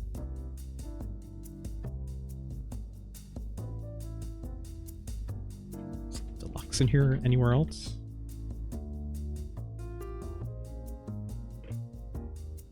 Mario's Time Machine was released for computers 1993 with a deluxe re-release titled Mario's Time Machine Deluxe. I want to know what's in it though. Why is it deluxe? More locations? I don't know. Whatever. That's neat. What else was there again? Mario's early years? I don't know what this is. Early CD-ROM collection. Okay. Oh, preschool fun. Okay, yeah. That's neat. All right. That's very edutainment. Software Toolworks again.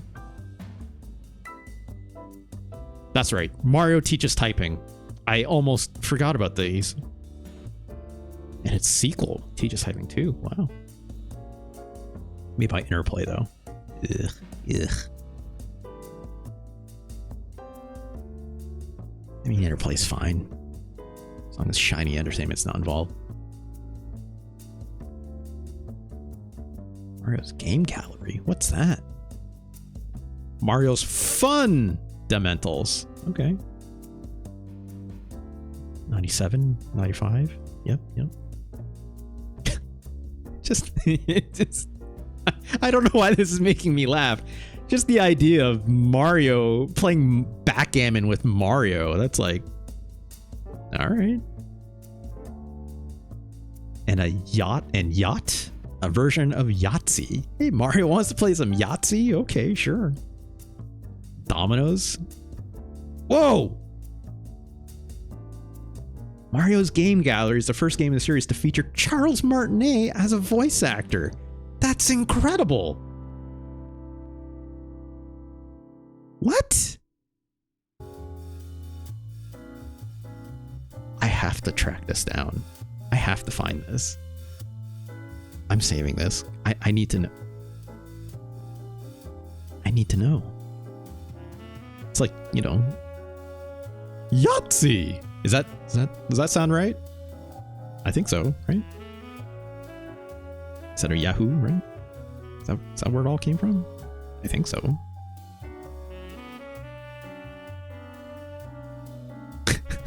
Was that actually a good Charles Martinet? In my head, it wasn't. I don't know. Yeah, I'll have to check my recording after, but thanks, Delfocus. Fonk says, go back to typing?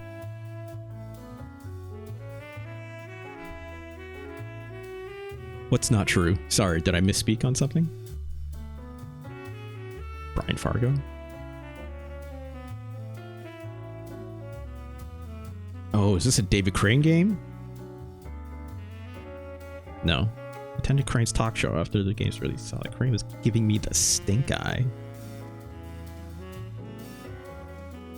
What? Oh, Les Crane. That's a different Crane. It's not David Crane. Anyways, we need to move on. I'm taking way too much time going down these rabbit holes, but we will come back to some of this. No, that's not what I wanted either. That's fine. Mario is Missing. It's better than Psycho Dream. As much as I like Psycho Dream.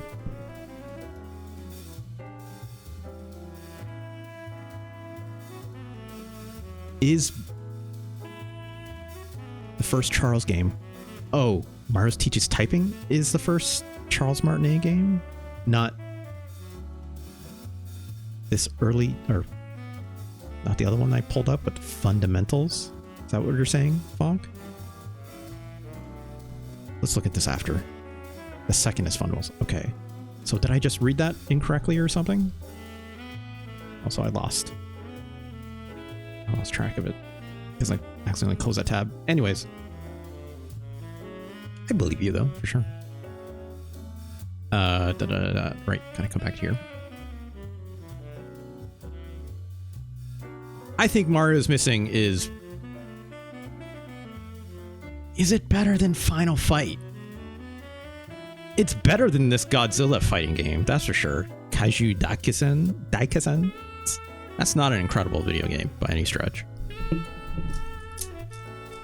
Longtime fans here will know I love Final Fight, but there is no justice for Final Fight, unfortunately.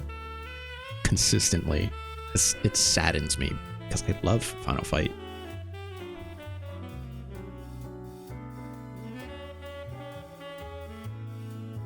It's better than Final Fight. Yikes. Yeah, does Final Fight teach me about Trevi Fountain? I don't think so.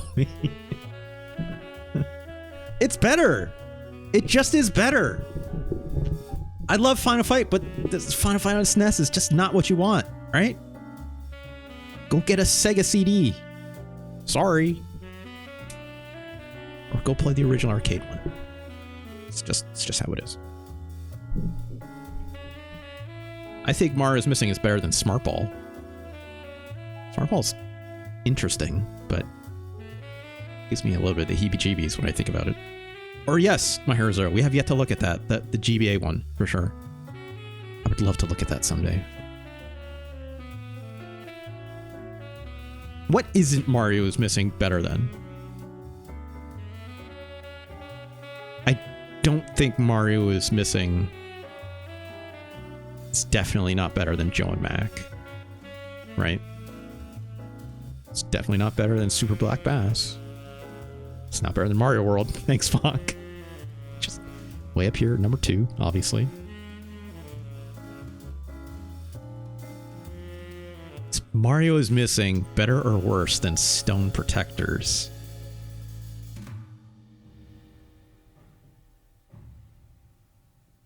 Angus had a gun. Just straight up has a gun in a beat 'em up when no one else has one. Stone Protectors is better. From A to C DC? Unfortunately. I think Mario's Missing is better than his Ushio Totoro. Just not bad. It's better than Kishin Duji Senkin as well.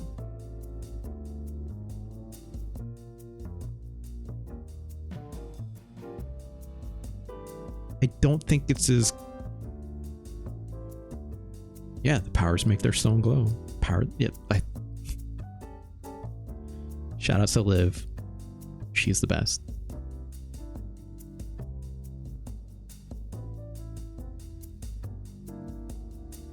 Is Mario's Missing better than Shoaniki? Shoaniki, extremely progressive. Kind of funny. Not just kind of, it's pretty funny.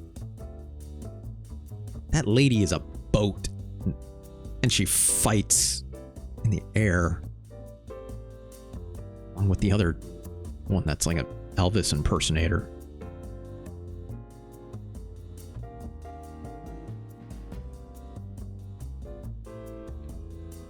Oops. Nope. Hold on.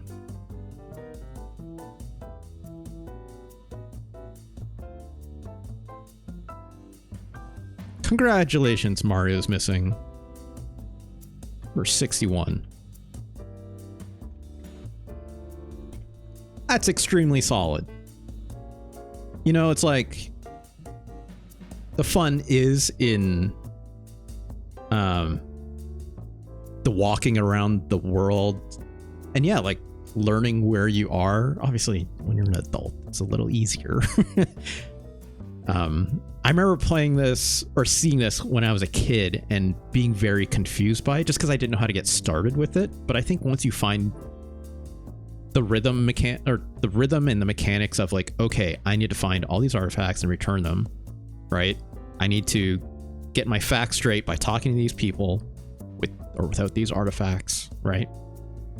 I can see how that's like, you know, interesting. I do wish the walking around was a little bit better. Like I was very confused out the gate about like, oh, we had to walk on the sidewalks. Oh, I guess this is for children. It's like, hey, you know, stay on the sidewalk, don't walk in the road, right? It's smart. I kind of wish there was more tutorialization text on the screen, because I can only imagine if I was to say hand this off to my nephews, right? Like struggling with those mechanics was really hard. Granted, yes, if you had a game manual, that'd be helpful, right? But like, I don't know. I guess maybe that's also not even worth mentioning, because when we were kids growing up, right? Like the game manual was like so not just important in terms of like learning how to play, right? Like when you get a brand new game, no matter if it was on the SNES or Nintendo or even on PC or whatever it might be, right?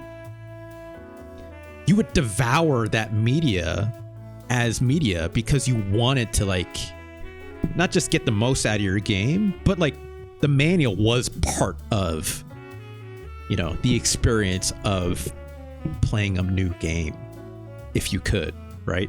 Unless you're like getting shareware and stuff like that. That's a whole other different thing. Of course, Simeon says, I remember liking the Diablo art a lot in the Diablo 2 booklet. Yeah, right? It's part of that experience, which we just don't have nearly the same thing anymore. You know, obviously like Tunic did that really neat thing, but that's different, right? Yeah, a little bit of lore stuff, interesting character art, you know. I never wrote in like the notes section of my manuals because I didn't want to like, you know, not tarnish the booklets and stuff like that. But, you know, I bet if I had a Mario's Missing notebook, that'd be awesome if it came with it, right? So yeah, it's like obviously there's modernizations that can happen with something like this. Now I'm super curious to see, you know, Mario's Time Machine for sure, right? And see like how this, see if they like just did the same thing or if they actually tried to,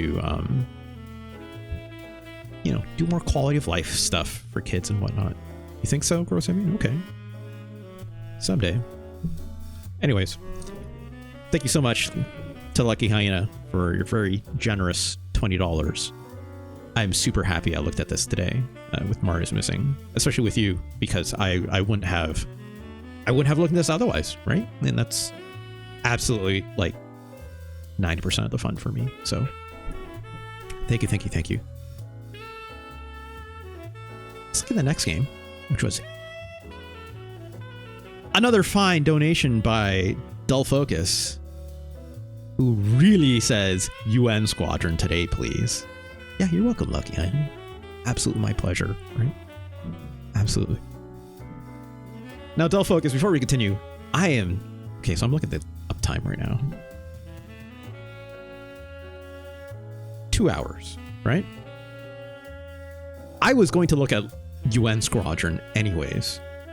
If you wish for me to look at something different, you absolutely can recommend something else if you wish, and I will play it. You're good? Okay, just checking. Also, hold on. I have a little typo here. Mario's Missing. No, it's fine. Okay. UN Squadron. Let's back to our regularly scheduled programming, shall we? All right, let's load this up. Let me just shuffle these windows around a little bit.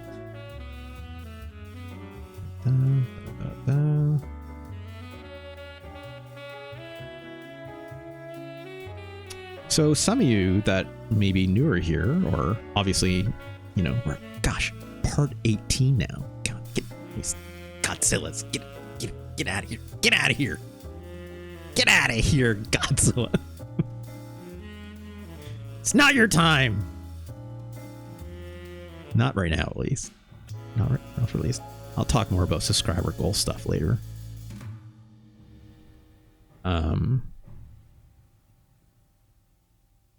Where is it? There it is. Let's get to the gameplay. The next game. The fighting in this area is ferocious. Hey, do y'all like anime? Oh my god, this music.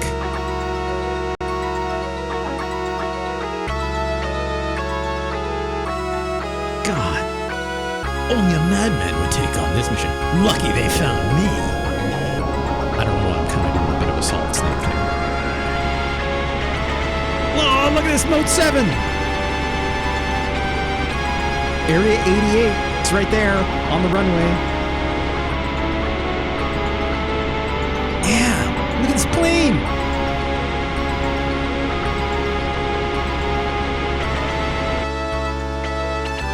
Look at this logo!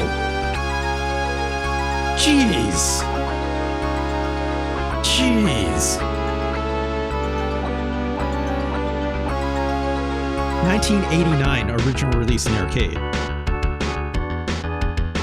Developed and published by Capcom. Coming out in on the SNES in 1991 in North America. I have a lot of history of this game. Look at that little anime profile up there too. That's fun. So I think this game is a little loud. Let me turn this down. Apologies. My bad.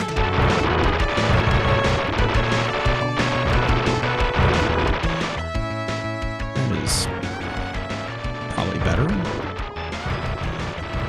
I think. If it's too low, let me know. I think that should balance okay. Capcom's like, we're gonna blast all this noise at you for sure. So here's what I know about UN Squadron, which is not its original name. It is originally called Area 88 in Japan because it was based on a manga series of the same name, which also did have an OVA, so an actual anime adapted in 1985, which is wild. This original comic ran from, sorry, not comic, manga. My apologies. 1979, 1986. Impressive, right? 23 volumes of a shonen? That's cool. I don't know why it was called 1988, but if you look at the manga series pages in history, like there is definitely some stuff. That's where like all this logo and all this anime art obviously came from. I believe Pro, this company here, where the original license for it came from, maybe, I don't know. Pro Area 88.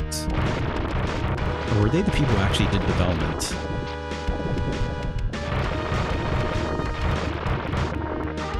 Maybe they did it for the arcade? I don't know. I would love to know more about that. There's stuff in here that's supposed to like a game manual scan that I'm seeing in searches, but anyways, as far as I can tell, this is a Capcom-ass Capcom game, right? So this might still be a bit loud. Just a little bit lower.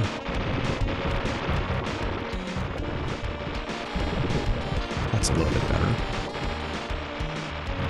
Let's do that. Okay, so let's start. So this is a shoot 'em up, right? Obviously it's going horizontally. Let's max out our lives in the options really quick. Oh, there's no lives. Okay. Let's leave it on normal. This game is quite difficult, as a lot of shmups are.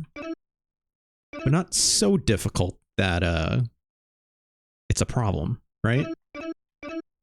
I like having this on R, just because it's easier for me to hit as a button. Let's go with that. There might be a code for more lives or something, but I don't think so. You can choose for 3 characters. As far as I know, they don't have that much to change in terms of like the gameplay. I don't think. I mean, like, Greg. Oh gosh, it just chose for me. That's fine. I want to pick Shin, so let's back up. He's the main character of the manga in Area 88. Here's your commander. Looks like a cool guy, right? I guess. Mickey Simon's like kind of like this cocky kind of whatever. And then Greg is kind of like the heavy, I guess you could say, of the manga. All right. Take it and make it our sword for thwarting Project 4, which I think are the bad guys, right? So here's the thing. These planes is what makes a difference for sure, right? But they are expensive. Very expensive. And because even at a young age, I was min-max brain-pilled, unfortunately. Buying new planes was the thing you really want to do, but buying any of these planes means, you know, can't save up to get the last plane, right?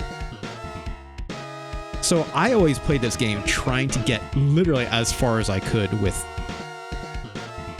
the default plane as far as possible. Like, obviously we can't buy any of these now, so, but obviously see here they have maximum levels. These max levels obviously dictate to the power of the plane for like its main cannon. Okay. These are our things. So you can also like buy a lot of these like sub weapons, which is neat. But then again, it costs money, right? The nice thing is when you finish a level and whatnot, you do get refunds for the weapons that you don't use. But again, it costs money, and you need money to get better planes. So, and obviously I'm not going to finish the game today, but it is worth noting that like you can absolutely be in a position where you get to the last stage and not have enough money to buy the rest of the, like, anything else. So, all right, there's a weapon power up. You need a couple of them. There's no speed power up like Gradius, I'll note. Oh gosh, we took a hit there, but you can see here, it's like, you don't die in one hit, right? If I was to take another hit while it said danger there, oh, let's get that, then I would have had, then you will blow up.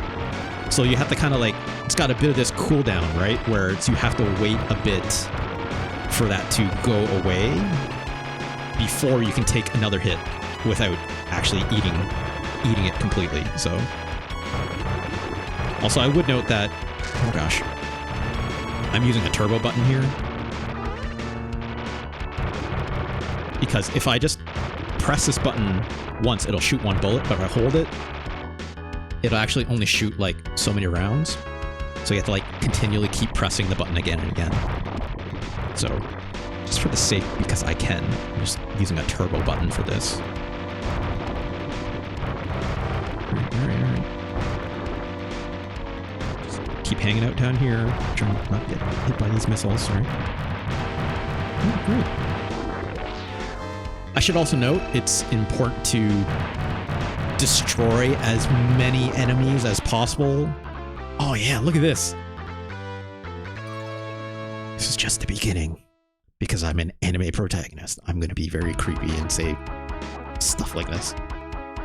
So you can see here, I did that first one, so that 88 marked off, kind of like the success of that mission, right? In this case, now I can choose kind of the next mission. It is noteworthy that if I don't destroy this plane in time, it can get closer to my home base there on the far left. So like there is like encroaching kind of like enemies that you have to take care of over time, including those trucks that you see at the back there. But these stages generally, like where the red triangles are, these will always be here and it won't be a problem. So, but yeah, again, like I was saying before, you want to destroy as many enemies also as possible because the more enemies you destroy, the more money you'll have available, which obviously contributes to the things I mentioned before. So like, it is really, there's a lot of min-maxing happening here that I always felt a lot of pressure to handle, which I don't know if I love that all the time, if I'm being quite honest. But the action of this game, the overall shooting and stuff, I think is awesome. Okay, so we're still, again, super far away from having enough money to get a new plane, so let's keep going. I should buy some weapons, but look, I want to show off as much of this game as possible, so like, these are pretty obvious, right? Like this little cluster is just a big spread thing that explodes. These are just like bombs you would get like in a Gradius game to like drop underneath you. There's like other weapons here that let you shoot at different angles and whatnot, right? This is like a Mega Crush, so it's like a bomb that destroys everything on the screen, right? I'm not going to buy them though, because I want to save my money. I'm also going to be using Rewind if I die, so just as an FYI. Because yeah, this game is challenging, right? Like, make no mistake about it. It's more forgiving than other kinds of games, obviously. Oh gosh, I wanted to get that. No, that's fine. And you know, defeating a full wave of like red enemies, generally speaking, will drop you like power up. Look at these giant sprites too for this big old plane, right? Like, that's fun.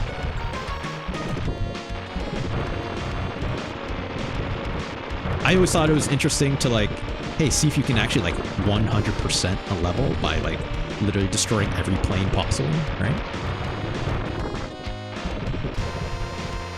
I also like, I don't know if you saw it before, but like when I took a hit, like that player profile of Shin up there, he does do like a kind of thing, kind of. It's almost like, you know, you're playing Doom and the Doom guy takes a hit and he does that like kind of face, you know? Just fun. Get it. Yeah, there we go. Okay. Again, very key to try and get as many of those as possible. Get those power-ups.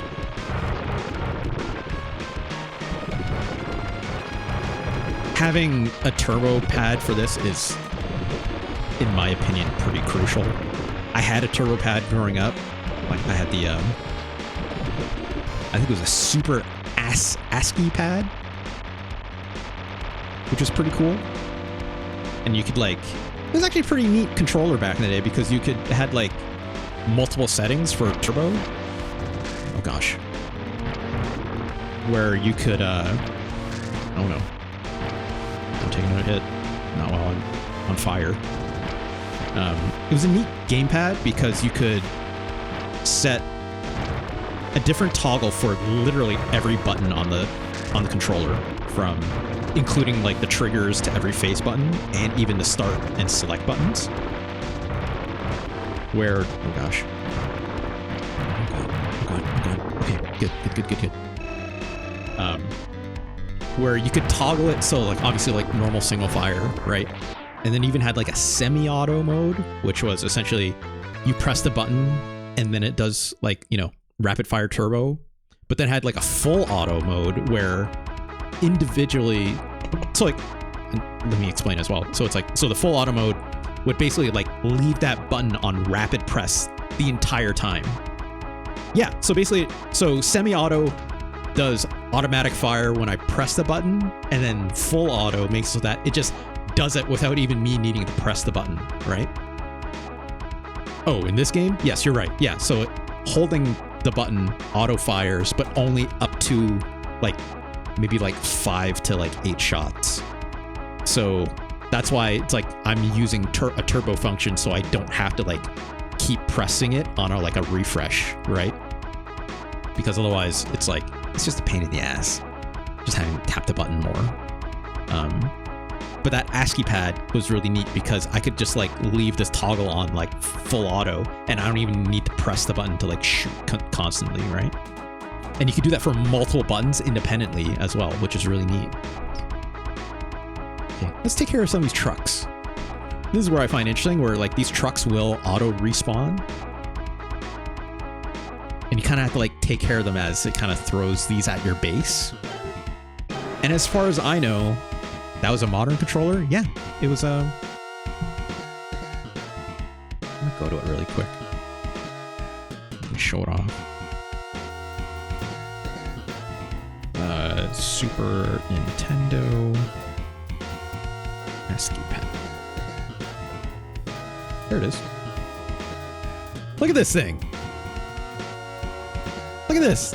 That's super neat, right? Okay, so you couldn't do a select. Sorry. But you can do, like, so each one of these corresponds to, like, the face buttons, right? And then obviously here, these two are for the shoulders. And then if I zoom in a little bit, or if I just do this. So you can see here, it's kind of like, this is for like slow motion because it does rapid fire on pause, which is really funny to me, right? That's how they used to do it back in the day for like slow motion. But you know, everything else looks fairly familiar. But the main thing was it's like, it's got these like, this ability to do like, yeah, turbo and like auto, right? So, and on each independent button configuration. And it was really neat for like, you know, shooters, obviously. Even like rapid fire punches in like Street Fighter was kind of funny, right? And yeah, so it's like, it was a really neat little pad. It's probably one of the best third-party controllers I think you can probably get on the Super Nintendo, in my opinion. All right, let's go back to the game. I still didn't have enough money to buy a plane, so keep going. So as far as I know, like killing these trucks is a neat little thing. So it's like you kind of like come down in here. This would have been way easier if I had a weapon, but you only have like 30 seconds to basically destroy every truck in here. So just kind of fly down. You're gonna eat some damage, but that's okay. These levels are short.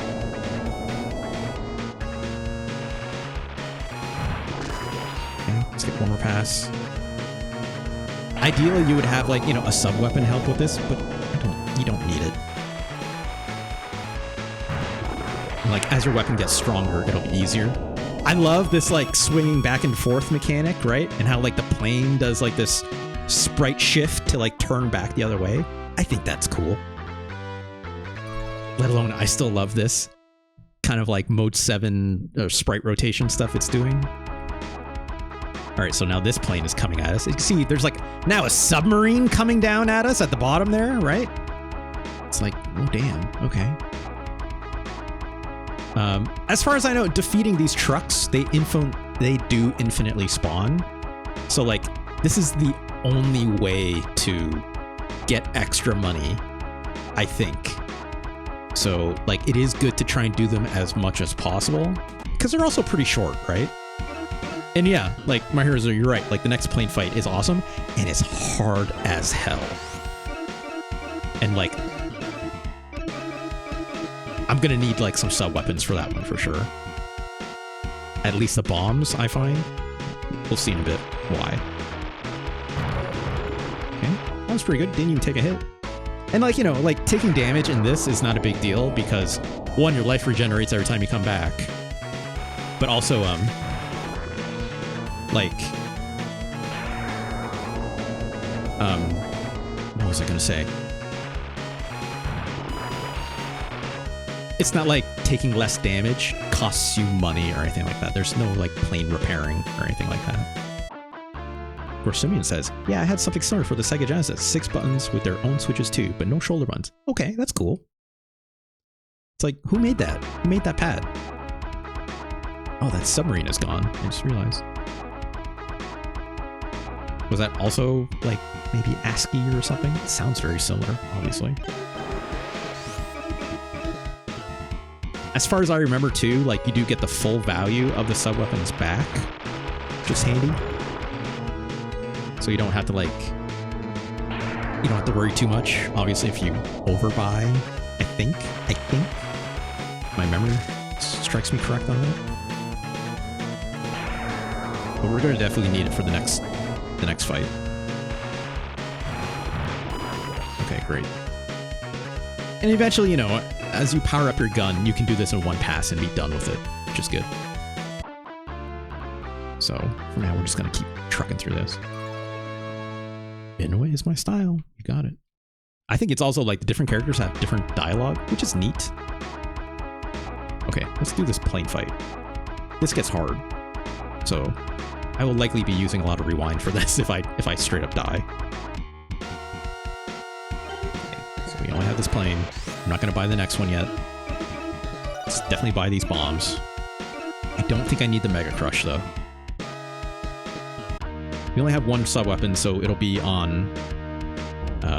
That's right, it's on B.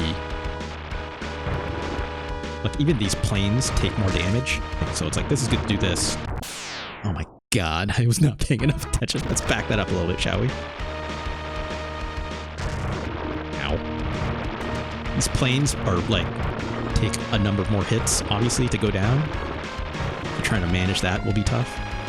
As you can see here, like there is some like verticality in terms of like the arena space as you scroll, right? So like I think that's neat. How it's like the screen is actually moving up and down with the clouds and whatnot. Oh gosh, come on. Okay, here comes the real problem. These guys. Fuck. let's back it up. Oh my gosh. E-bombs. Nope, okay, a little bit. There is contact damage, obviously. Gosh.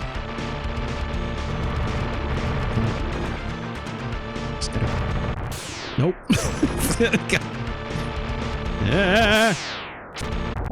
God, stop it. Jerks. I love that these... I love that... Oh, come on. I love that these enemies actually have, like, a lot of different attacks and stuff, right? So it's like... Again, it's a hard video game, but it's a neat challenge, right? Okay, we used all our bombs. That's okay. I could be wrong on this, My Hero Zero. Maybe you correct me if I'm wrong. But I want to say, like, some missions you can actually, like, fail them if you don't beat the boss in a certain amount of time, or you, like, don't destroy certain parts of it. Like, you do, there are, like, specifics to some of the encounters in that way that you kind of have to complete. Like, I don't know if it was that boss. It might have been the last, like, giant bomber that I took down, that with the boss I was, like, putting up those cluster bombs and stuff. But I think it's like, if you don't destroy it in a certain amount of time, like, you will sort of, like, fail that mission. Marzura says, I don't think you failed them, but the planes and sub force you to fight them if you get close enough. Right, if they get close enough to your boss. There's part of me that wants to say, you don't think there's time limit? Okay. Maybe I was wrong with that. I don't know why. Maybe that is in my memory. I definitely could be confusing that with something else. I'll take your word for that. This next one, let's do the desert stage, I think is the way to go. All right. I could buy a plane now at this point, right? At least in my opinion, I think, like... So, like, you'll note that, like, when I pick this plane, right, I can only outfit these 3 weapons on them. So, like, that last plane, you can, like, obviously throw every sub-weapon on there. But then other planes, you can only do, like, specific ones as well, right? So, you kind of want to shoot for the last plane. Not only do you want to shoot just for the last plane, but it's like... in a lot of ways... Oh gosh, oh gosh. It's like balancing that with, like, making sure you have enough time to get... oh gosh, please just give me it.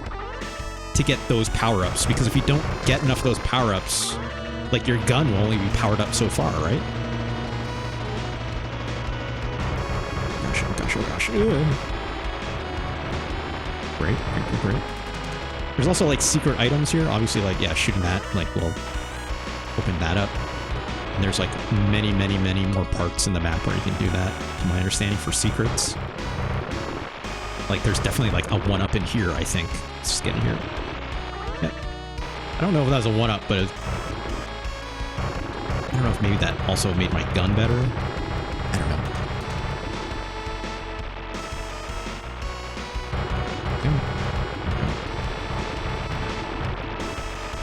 Zero says, you know who did this soundtrack? Manami Matsume, also known as the Mega Man composer. I did not know that. That's awesome. And it makes me feel bad because I'm like throwing this like chugging gun over top of the music when the music is as good as it is, you know? Alright, let's defeat this boss. Oh boy. Speaking of frame rate, I think that was like ammo for guns that I just picked up. Oh my gosh. Oh my gosh. I kind of wish I had some bombs right about now. Ugh. Let's destroy these real quick. Okay. So I want to destroy these missile pods. Oh gosh. I shouldn't have moved. You can only hit them when they're opening. Ideally, you want to hit like that big missile pod at the end, right? But, you know, clear these off first. Here we go. This is a safe spot. Just gotta destroy this.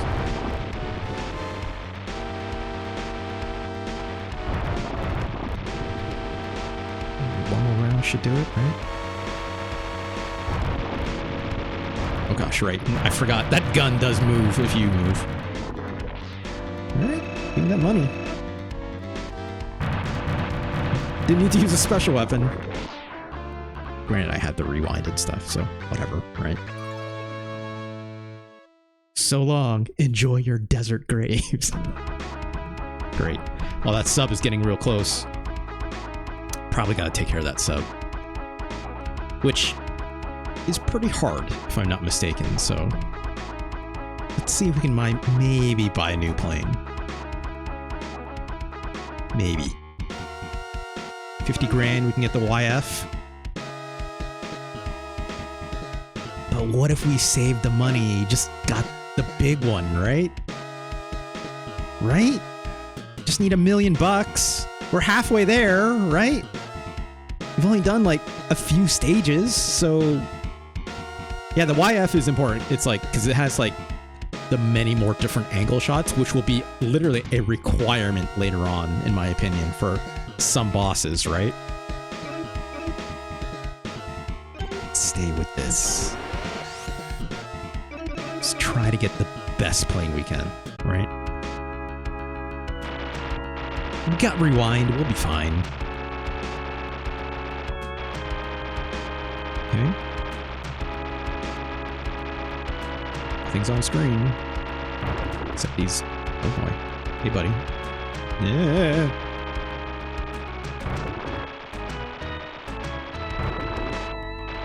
Yeah, it's easy. It's just a sub, right? Ah.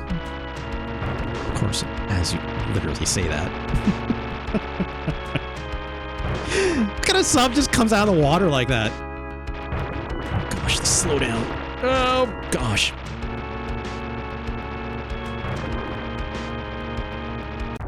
Of course. I knew that was gonna happen. Jesus. Jesus. Let's take care of you first. Here we go. Okay. We're not doing great in terms of health.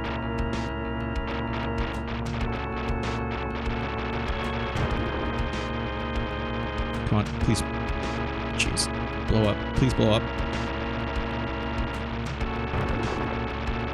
Yeah. Thank God for like some of this like frame rate slowdown. You know, like.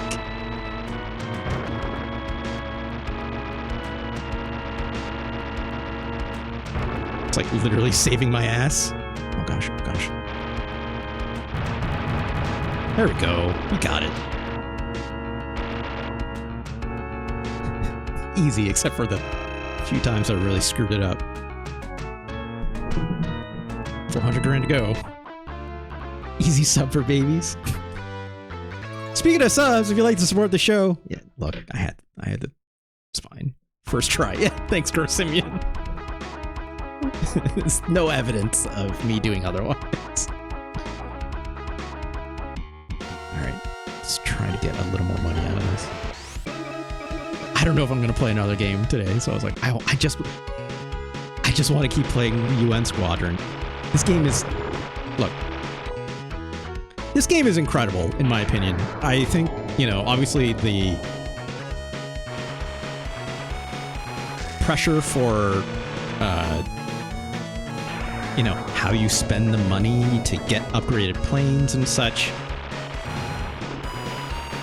that's more of a me problem, obviously. But like,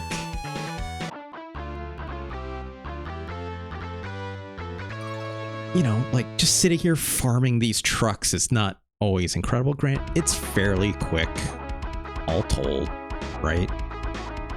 But it doesn't give you a whole ton of money. So like, why, right? So, but here's the other thing too that's easy to forget is that this was an arcade game originally, right?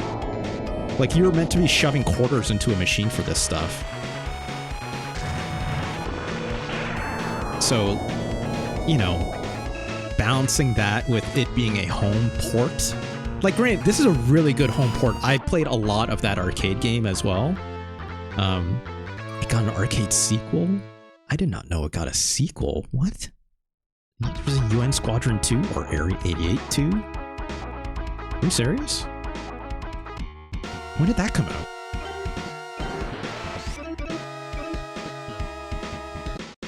I'd pull it up, but, you know, I should be. I gotta kill these trucks. Carrier Air Wing, that's right. That came out on Dreamcast, right? I want to say it came out on Dreamcast, at least. Oh, 1990? What? I'm thinking of something else then. Apologies. Arcade only. Carrier Air Wing. Let's look that up after. Hopefully I can remember that. I'm super curious about that. Because it's like, if it's like structurally even the same as this game, like that's neat. But, you know, I do wish it was modified slightly. Let's do the jungle stage. So I know you said this is your favorite one. And yeah, like I remember this jungle stage too, quite fondly.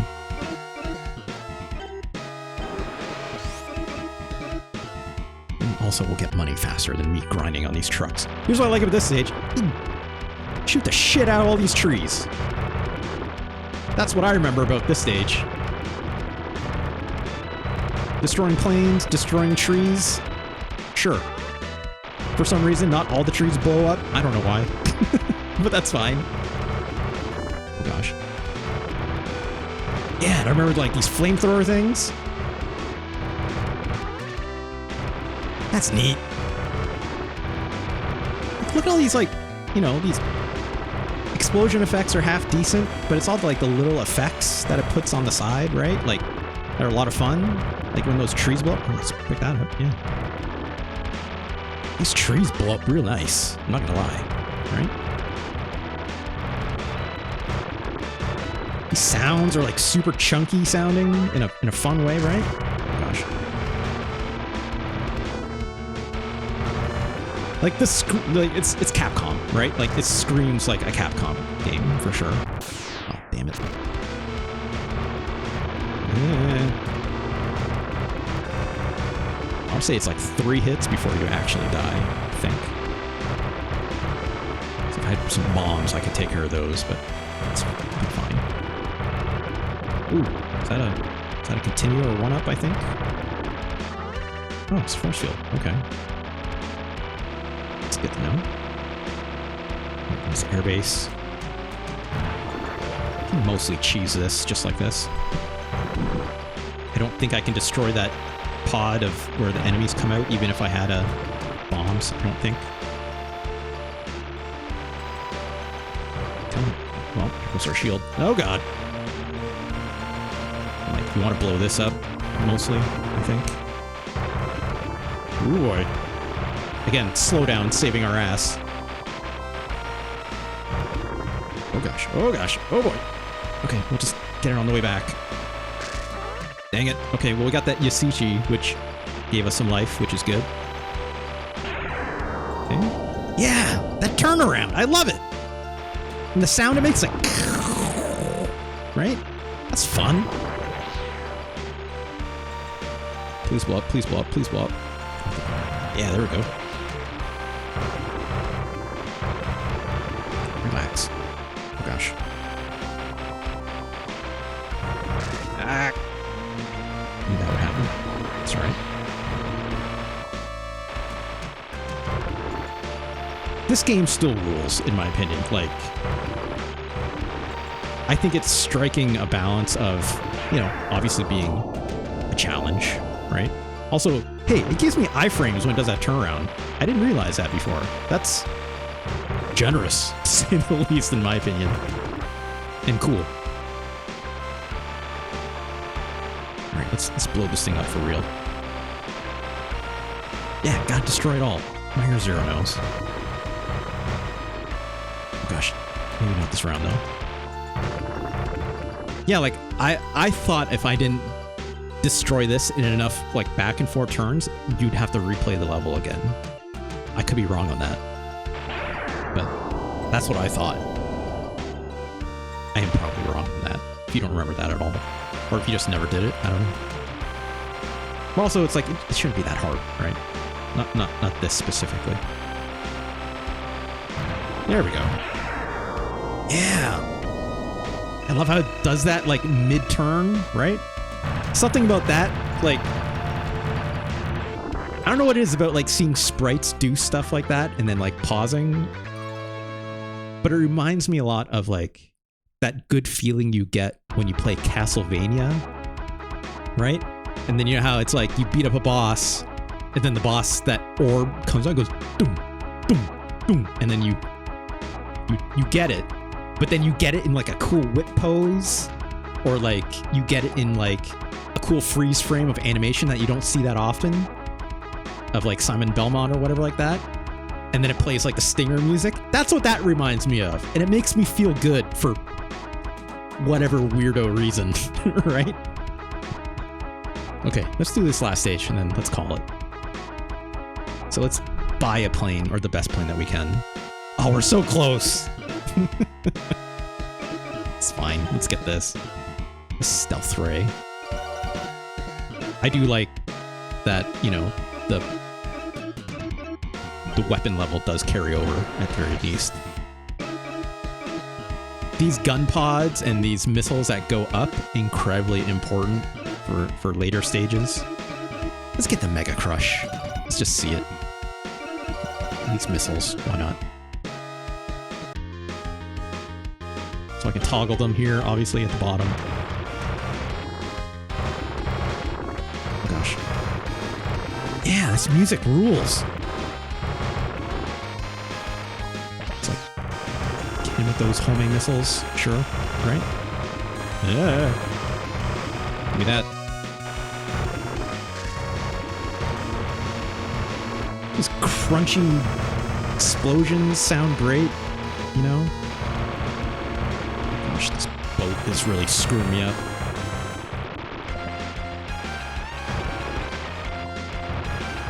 This music is like burned into my brain. That riff, that riff right there that I just played. Oh gosh.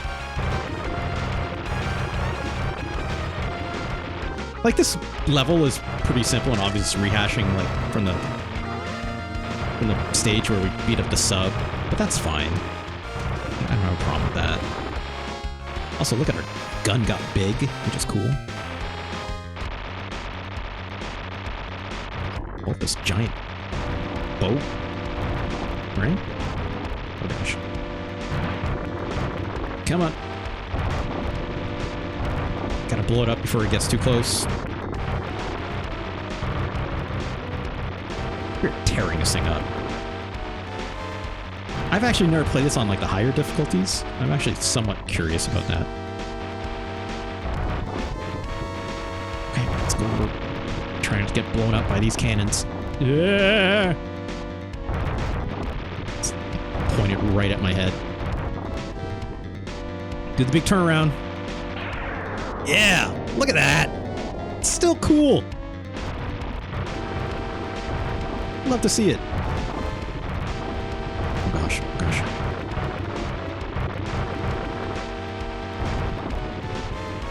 It's like, again, pretty forgiving. Yeah, look at that! That rules! Oh, I forgot about the Mega Crush. You're right. Sorry, Myra Zero. It's neat. It's like basically a satellite flies out and then like a bunch of like blue lasers rain down and destroys everything on the screen, right? It's neat. Also, like, our plane is different here in this screen. Like, hell yeah, right? Also, now it's like these levels get really hard because you actually go into like a mountain and stuff like that, if I recall. Anyways. This like map screen music is also burned in my brain. What's their name again? You said it before, right? Manami Matsume? Like, it shows, right? It definitely shows. That's right. She also did the music for Shovel Knight. Right? Oh, she contributed. I see. Okay. Matsume returned to the Mega Man series via Inti Creates, serving as guest arranger for yada yada yada. 2014, she joined the Tokyo-based label Brave Wave. The label aims to connect composers with international companies, which is how she contributed music to Shovel Knight. That rules. That rules. Hell yeah. Shoutouts to Manami Matsume. First thing he says, so dope they wiggle around to their spots. Wiggle around to their spots? What do you mean? Sorry. What did you mean with that? Let's go back to the full cam. As much as I would love to just keep hearing that music, you know? Man. Area 88 / UN Squadron. It's funny, it's like in some ways this game is niche to some people, but not to me, not by any stretch, right? Like UN Squadron to me is like quintessential, right? Like Gradius is Gradius for a reason. It's a classic. It's a franchise that's been around forever and a series that is, you know, I'm not going to say stood the test of time because it is hard as hell, right? But, you know, people remember that series for a good reason. Always like Konami, right? I wish there were more UN Squadron games, right? I've never played Carrier Air Wing. That name strikes me as familiar, but I don't think I've never played it. Was it okay, so it was arcade hardware only? It never got re-released anywhere else? That's wild, if it's true. I'm not seeing it come out anywhere else. I'm looking at these screenshots. It looks like UN Squadron, that's for sure, and 2-player, which is really cool. That's actually the other thing about UN Squadron. It was never multiplayer. Gosh, I'm gonna have to track that down. I need to check out Carrier Air Wing. Thank you for bringing that to my attention, my Hero Zero.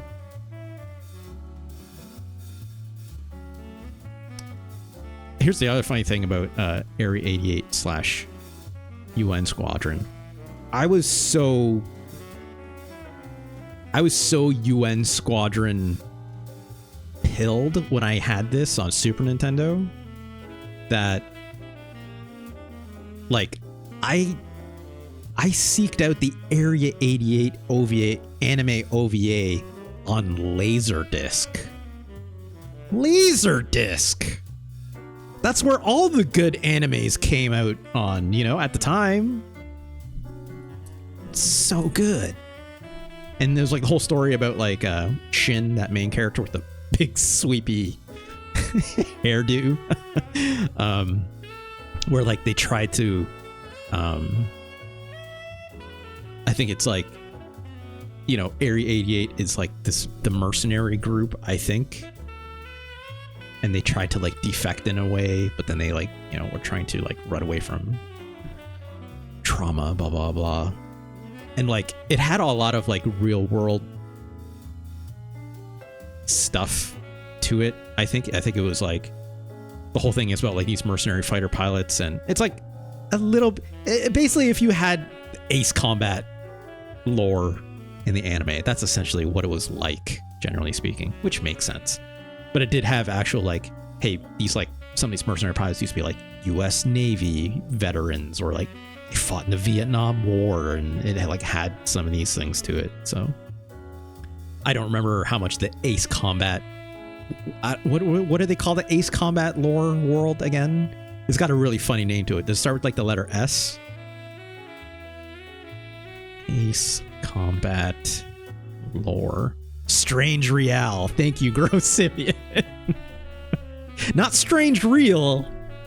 It's Strange Real. Frig.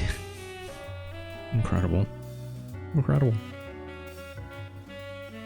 Oh, Gross Simeon's a big Ace Combat fan. Okay, okay. We'll keep that in mind. I would love to play more Ace Combat games.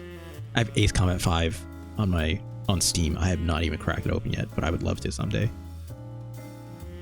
Is this 5? Or no, not 5. 7? I don't remember. Whichever one. Whichever one is Unknown Skies. I don't remember the numbering for it, but I think 5 is on a PS2, I think. Anyways, UN Squadron. Where does it go on the list? My Hero Zero. You don't need me to tell you. But I think this game is better than Super Godzilla. Sorry to dull focus. I know they were... With this donation, very kindly, thank you very much to dull focus. As they're always hoping to boost the profile of Super Godzilla by making me play games that are worse than it to therefore rationally bring Super Godzilla's numbers up. Not in this case. My resort says tough but fair. Okay. I think UN Squadron is better than Final Fight. Another Capcom game, but also Apologies Final Fight. I think it's better than... Joe and Mac. It is also better than Ken Griffey Jr. Spaceball.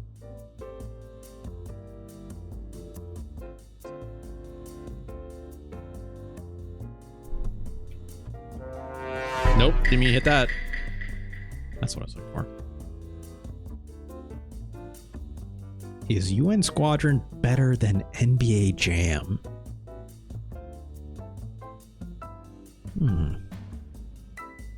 Gosh, that's big.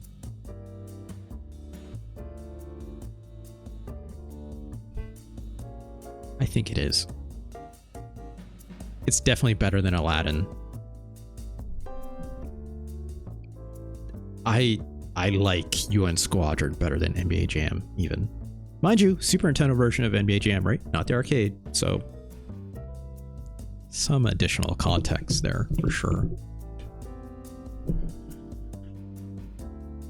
Is NBA Jam better than Harvest Moon? Another My Hero Zero special, originally requested, right?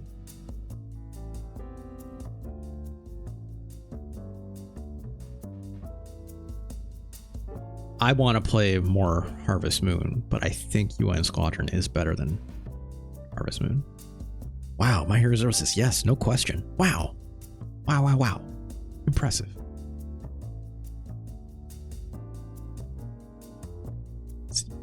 UN Squadron is better than True Lies. As much as I love those funny store names, you know, it's better.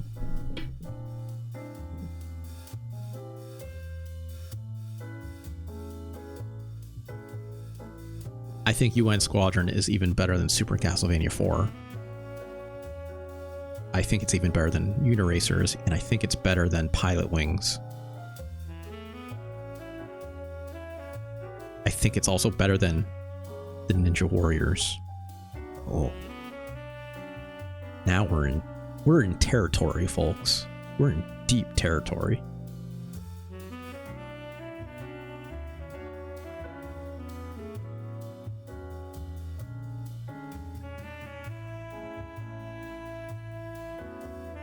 I think UN Squadron is better than this Sailor Moon fighting game. Shoujo Senshi Sailor Moon Super S Zenin Sanka Shuyaku Soldatsun.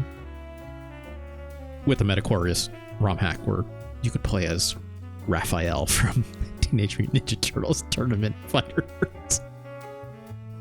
I did not know I was playing that ROM hack until I loaded it up. But UN Squadron is better than this.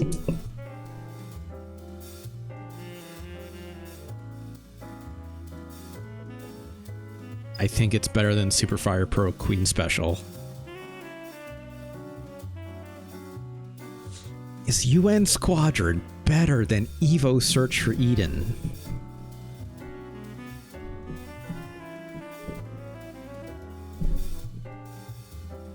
It's close.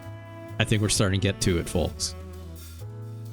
What don't I think is better than UN Squadron? Right? I don't think UN Squadron is better than Front Mission, so it's not cracking the top 10 for me. Not in this context. I have to be real. I don't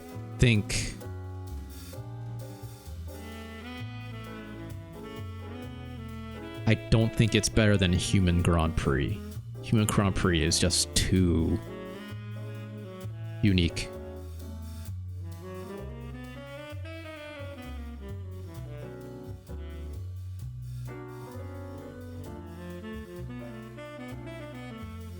Is UN Squadron better or worse than Cybernator? In my opinion, I think we're at the point where I have not said the word Cybernator in a long time. A game that used to be our goalpost for a very long time for incredibly polished B games, right? You know, Messiah did an incredible job with this game. For even within a franchise with Assault Suits Vulcan and yada yada yada, right? Like, good stuff. UN Squadron to me is very similar brain space, not just because it's obviously also slightly anime related. It's more or less a shooter, right? Obviously, Cybernator is not a shmup, but similar. I think UN Squadron is better than Evo Search for Eden. And I think it's better than this Power Rangers game for sure. The fighting edition. As much as that game still whips. Natsume hitting it out of the park with some of these, right?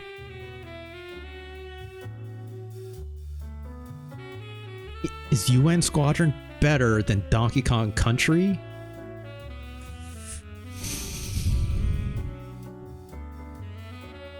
No, it's not. Not quite.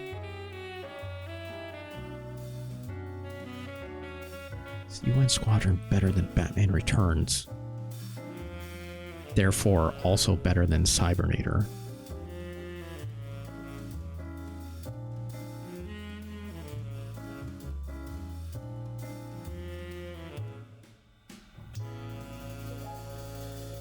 One billion, zillion, jillion, dillion, cotillion times later.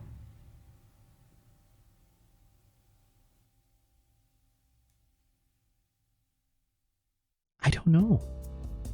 It's so close. It's so close. I think UN Squadron is better than Cybernator. I think it is. It just is. The music is incredible. Music's also incredible in Cybernator, though. God.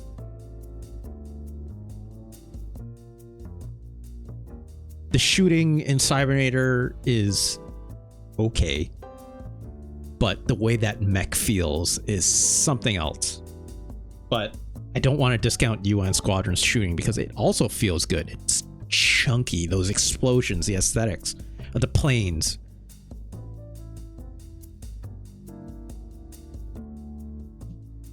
Those weapons are, I know I didn't look at a whole lot of them, right? Because I was saying for the plane. But also that's unfortunately by its design. Right? Again, that's like the biggest knock I have against UN Squadron is I don't like the way the money stuff works in that game. I don't like it when games compartmentalize the way you use power-ups like that. It's just not...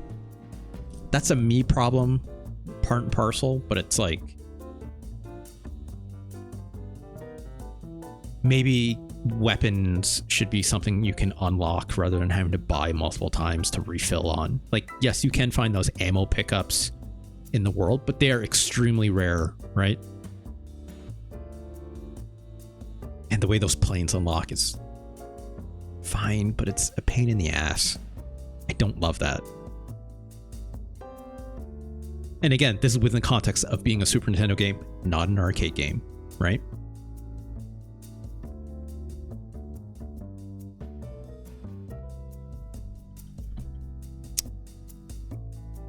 UN Squadron is not as good as Cybernator. It's not. Not as a Super Nintendo game. It's super close, don't get me wrong, right? But Cybernator is a better game. Just is. For what it's doing as a Super Nintendo game, with the way those levels and their variety and like some of those boss encounters, it's like it feels more spectacular than UN Squadron. And it's doing a little bit more in terms of its ability. Like I the thing that I will always not discount with Cybernator, as I have said with many other games that feature mechs in them, right? It's like it feels like this mech is, you know, a mech. I'm controlling the mech. I'm not the mech, right? And the way it depicts the way you're piloting it as an action game in that context is stellar, right? It does not take away anything from UN Squadron. But UN Squadron at its core is just a very extremely solid shmup that has just enough features to make it more accessible. In fact, purely by the fact that you don't die in one hit, right? Whew. Okay. Congratulations, UN Squadron. Number 15. That's still really good, right? If you asked me like yesterday, it's like, hey, where do you think UN Squadron rank? I wouldn't have put it. I don't know if I'd have put it this high. I think I would have maybe more guessed around like this 30s, 36 zone around Aladdin, right? Like Legend of Mystical Ninjas there and stuff like that. Stun Race effects a little bit lower, yeah. No, it's like still extremely solid. And I'm not just operating pure on nostalgia, obviously, on this, but like when that music kicked in, when I first loaded up UN Squadron and saw that wicked, like fiery unicorn horse logo, I was like, oh yes, right, this rules. So,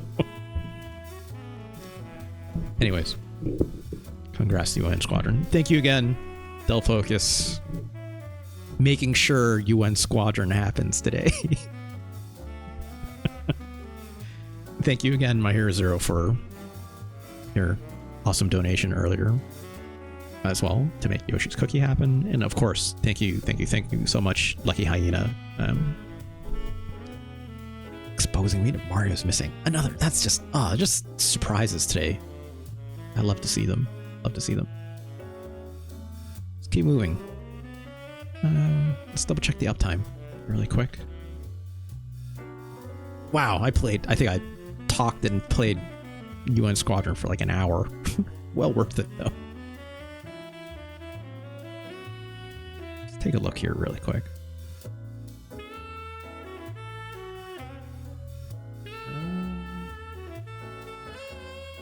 Oh, thank you, My Hero Zero, for linking Care Airwing in the Discord. In the VGB's chat. Funk, I'll definitely take a look at this stuff with, oh my gosh, this Yoshi no cookie oven. Gotta be kidding me. I need to look at that later. Jesus. Wild stuff. Alright, let's keep moving along. How many games can I fit today? You know what? Hey, Dull Focus. I don't know if you're still there or not, or you're just lurking in the back. That doesn't appear here. That's okay. They'll have to catch up in the VOD. I promised Dull Focus something else today, so I have to make good on that promise, even if they're not here. Of course, for their very generous donation, I have to make sure this happens. So, one moment while I load this up.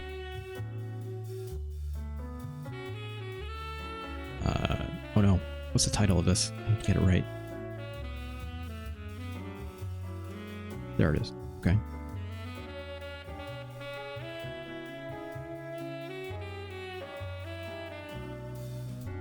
Okay.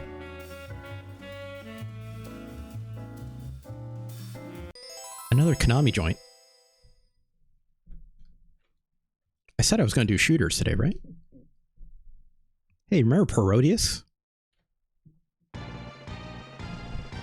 If you don't, let's let this cutscene remind you about Parodius, okay? Which very much details what happened in that first game we played. Also, this music is incredible. I should turn it up a little bit. It's a little low in the mix.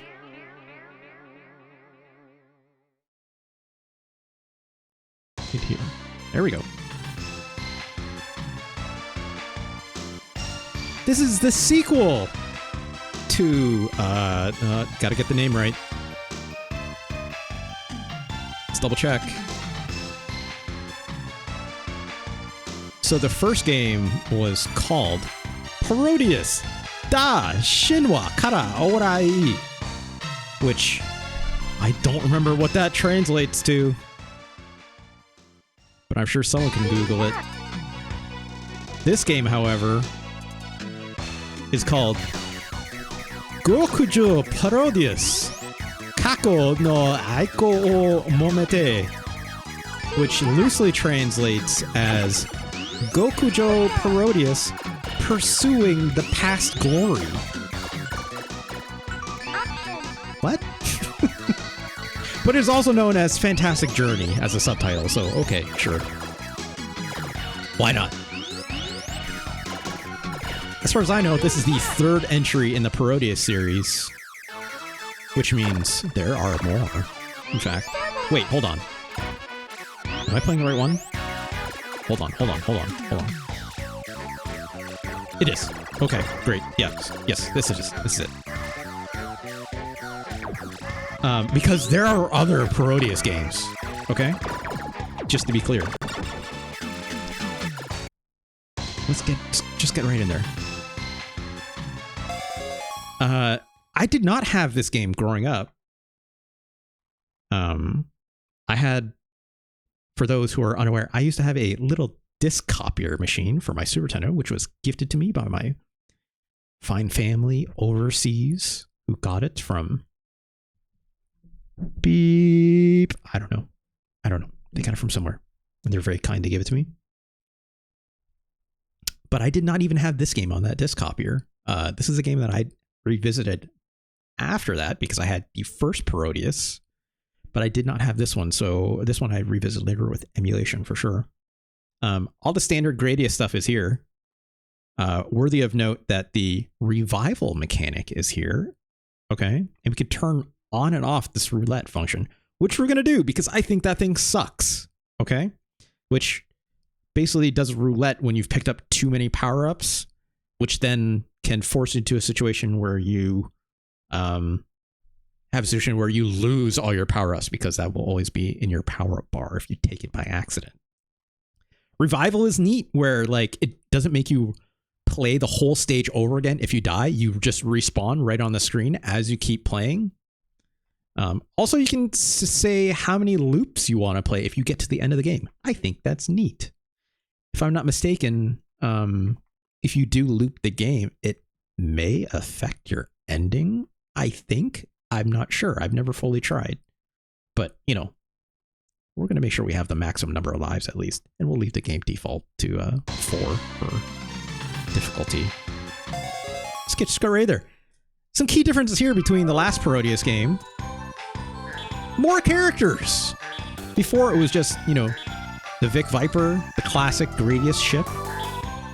The Octopus, or Takosuke, who's a favorite of mine because it's got the ripple shot. Twinbee also makes a return. Pentaru, this fun little penguin. It's okay.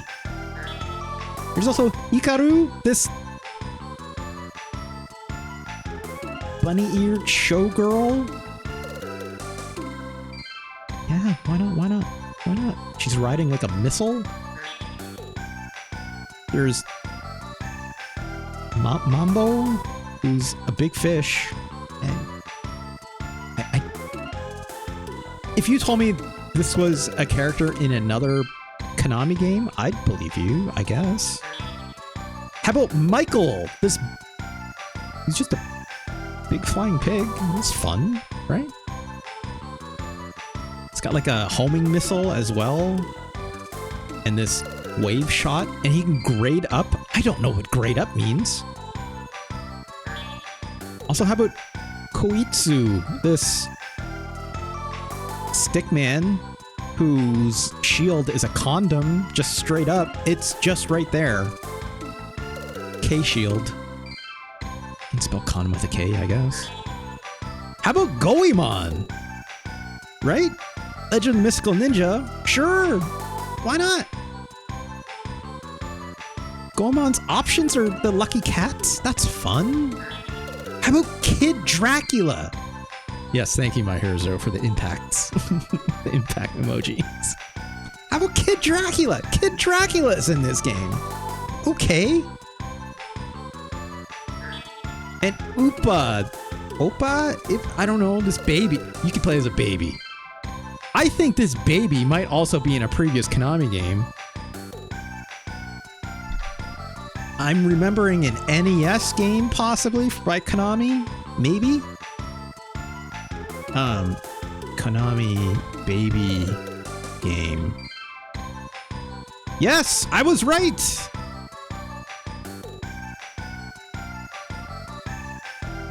My memory is poor. But in the case of this, Bio Miracle Bokute Uppa, also known as Bio Miracle I'm Uppa. Also, oh great, a bot. Okay, let me just take care of that really quick. Apologies, friends. Let me just report this and then get rid of it. It's a bot. Yep. Let's take links. Submit. Block. And delete. Bokute, like baby boy. I guess, is that what the translate says? Bio Miracle Bokute Appa. Sure. But yeah, that's right. That's the baby. That's the baby. I remember playing around with this baby. You jump around and flop around. And like, I think you like, there's like a rebound mechanic with the way like projectiles work, I think. It's on Virtual Console? Okay. For the Wii. I highly doubt this would be on Switch Online, but oh gosh, other appearances, of course.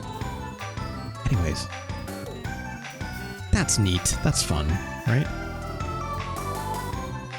Boku is like young boy. Okay. We're not gonna pick the baby, okay?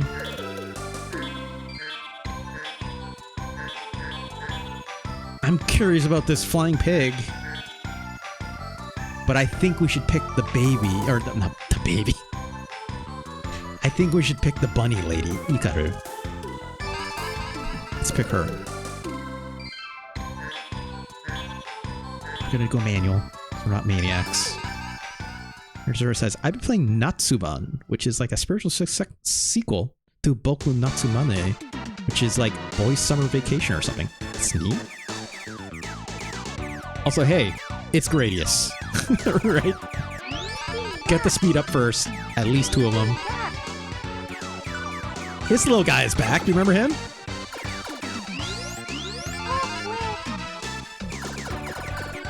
Okay, we got the bombs. Let's get the B shot, which is this boomerang shot. which is super helpful in my opinion. Oh, we got big, so let's get big. All right, Del Focus, here's a little bit of a big lady for you. Okay. Let's get that option, right? Right, get it small again. It's fine. I am going to use rewind because, as we've discussed, these games are hard. It is kind of noteworthy. I do think the game art is a little bit better in this game compared to the last one. You know, obviously I don't have a direct comparison, but like some of these sprites do look better to me in this version of the game. Parodius says, "I know no Japanese, so don't trust me." Hey, me too. So don't sweat it. I have to always do like a one-to-one comparison or translate when it comes to that stuff. Okay, let's get all these bells. Look at all these points. Let's get another option here, right? This big old Konami logo. That's fun. Yeah, baby head that's on the map for some reason. I don't know. It's like, I feel like, yeah, we're in a claw machine, so of course it looks like this, right? I appreciate that these boomerangs do this rebound thing, which is real handy, in my opinion. Oh gosh, okay. So yeah, so I would just respawn. Obviously I have no power-ups, but we're gonna rewind. Oh gosh. Because I want to show off more of this game. I tried to play it straight before with Parodius, and it's just not going to happen, right? Like, we're going to rewind. It makes sense in this context. Okay, here comes our first boss, right? As far as I know, this boss does appear multiple times over the course of the series. This music probably sounds familiar. Of course, the trend of using classical music has not stopped Parodius.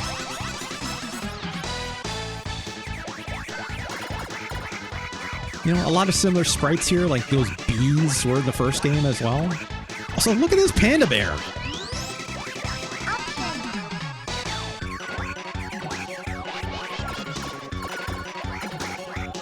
This, yes, you were right, Gross Simeon. This is bananas. Gross Simeon, is this the first time you've seen Parodius in any capacity? I'm assuming you've at least seen, like, Gradius, maybe? Right? But have you heard of Parodius before? I'm very curious, because again, it's like, to me, growing up, these things were like one-in-one, hand-in-hand, right? Because I had that disc copier, because I had cousins that would bring things from overseas, right? Like, is the first time for you? Okay. Because you've never seen this. All right. And, like, that's half of why, like, I'm doing this series, right? Because, like, it's fun to show this stuff off, obviously, right? But, like, this particular era of Japanese game development, like, I think even this era, let's get that shield. Even this era of Japanese game development is beyond people in terms of, like,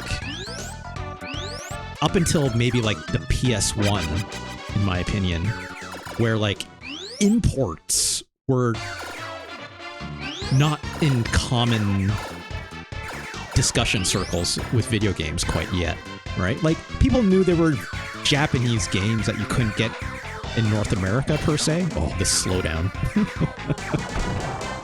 But, like, people didn't, like, hunt for imports the same way that they did in the Super Nintendo, Sega Genesis era as they did with, like, the PS1, right? Yeah, it's the cat sub again from the first game. Or it's like Pirate Cat, right? Oh my gosh, just slow down, because I got too many boomerangs on screen. It can't handle. Look at all the mini Pirate Cat subs. As it's playing this music in the back. Like, that's fun, right? Alright, we're going underwater now. Chasing that cat sub. So look at all these power-ups. So I turned off roulette, right? That roulette thing where if I picked all these up, it would like trigger the roulette, obviously, right? Which currently my power-up bar is on that. Oh, which means I would lose every power-up I have. So it like adds another like difficulty wrinkle in a way where it's like, hey, here's all these power-ups we're going to throw on the screen, and if you pick them up, you're going to lose all your power-ups. Like, it's purposely trying to troll you, right? But I turned that off because it's BS, in my opinion. Like, I don't know if we'll get there today, but there is a boss later on in this game that is literally all it does. It shoots these power-up icons at you, trying to induce the roulette, which sucks. But it's funny, right? It's extremely funny, in my opinion. Marzur says, I don't remember the first game that really taught me about localization and then pining for an NA release. But that was always such a hard thing to deal with in those days. Absolutely. And like, that's doubled by like, oh, we gotta shoot the cat sub. That's doubled by like, hey, where are you learning about those imports, right? Like,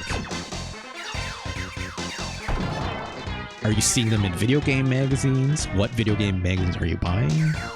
Like, we didn't get Famitsu here necessarily, right? Like, even that magazine had to be imported, or you had to find scans online, which wasn't going to happen anyways, because this was before the internet was a thing, right?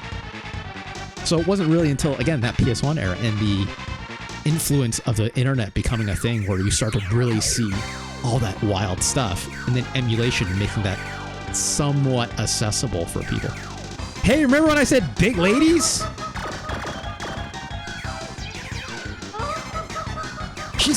She's of course got the Oju-sama laugh. She's like, oh, oh god, I got hit by that wave. Yeah, like they would not have let you see this kind of boobylicious mermaid in North America, that's for sure. Who's got a boat with a fish on her head. Oh gosh, we gotta rewind that. This is great. This is incredible. I can blow up her oh-ho-ho-hos. Sorry, lady. Gorsimian says, funny you mentioned Ace Combat earlier. One of the biggest discrepancies in localization was Ace Combat 3. Yes, I remember this. The Western release cut out all the cutscenes, probably a few endings, what feels like characters. Yeah. I don't remember any story when I played that game originally. Electrosphere, right? Am I wrong with that? You absolutely correct me if I'm wrong, Gorsimian. I think that the subtitle for that game was Ace Combat 3 Electrosphere, if I'm not mistaken. Yeah, okay. And like, yeah, that game was just like a very straightforward Ace Combat game. Granted, it was very solid. I remember it playing great. Also, look at the size of this sprite. Good lord. Oh no. Okay, we're back to normal. We can actually pick up these balloons or not balloons, these power-ups. Oh gosh. Just rewinding, trying not to die. Because it's hard to see anything on screen with all these boomerangs flying off, obviously. Oh, my Hero Zero. Yeah, Dullfuck is going to be so happy to see that big lady. What if I all said, there will be more? There will be more big ladies. I guarantee this. At least one more. We'll get to at least one more big lady. Person who says, it was all internet, AI, future dystopia stuff. I was eating it up at the time. Yeah, like, I missed out on all of that. I don't know anything about the strange real fiction. Or very little of it. But, like, that stuff would have been wild if it was translated to North American context. But I can understand, like, you know, they probably didn't think we were ready for it in some way. Or translation was just too hard to do. If I had to guess, right? God. We have not died to these weird enemies. But clearly we would have been ready for it. I mean, like, hey, look, we got Metal Gear Solid just fine. Granted, that has maybe more references in an American context to make that more viable for North America to really get into it, but I don't know. Yeah, they didn't believe Western players would like the anime stuff. You're absolutely right. It's nascent times for all that stuff, right? Oh, jeez.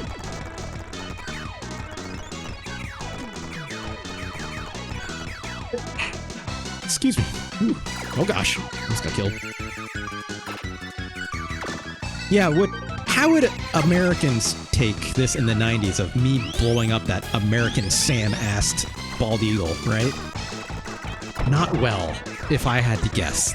Certain people would absolutely not enjoy that.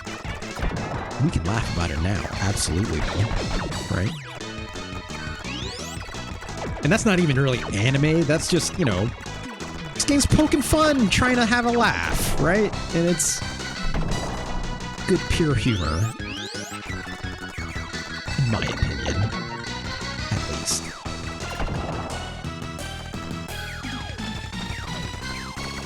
And yes, you're absolutely right on that, Crow Simeon. Like, there is probably something to be said about, you know, Japan making jokes about America, given its history, right?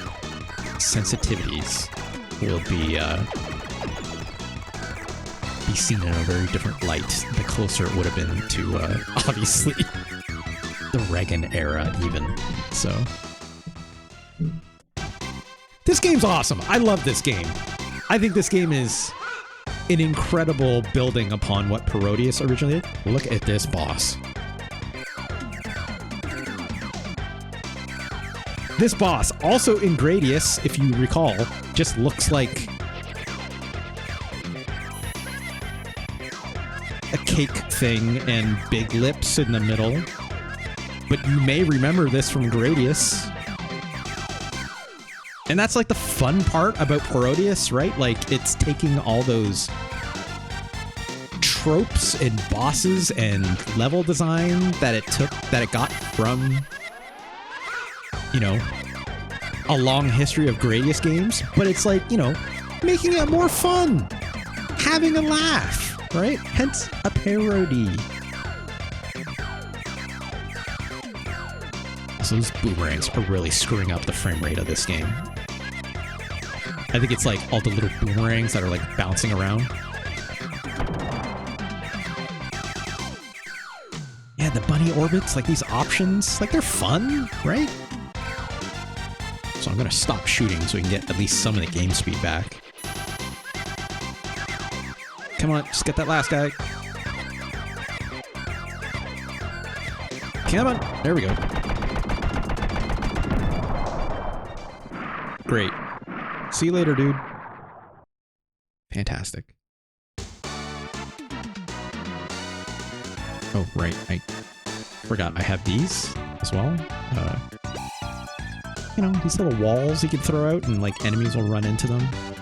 You gotta throw that out a little early. Let's try it again. Yeah, that's good, right? I think it's also like I have to use these before I can get the shield power up, I think, again. Yeah, there it is. Let's get that back. Oh gosh, okay. Great. Gosh. Come on, come on. Oh, I lost my shield because I got more of these power-ups. Oh, what's happening? Oh, right. Listen to this William Tell overture! I think it's William Tell, right? Again, please correct. Look at this little, like... This little chicken! With the, like, Japanese punk hairstyles!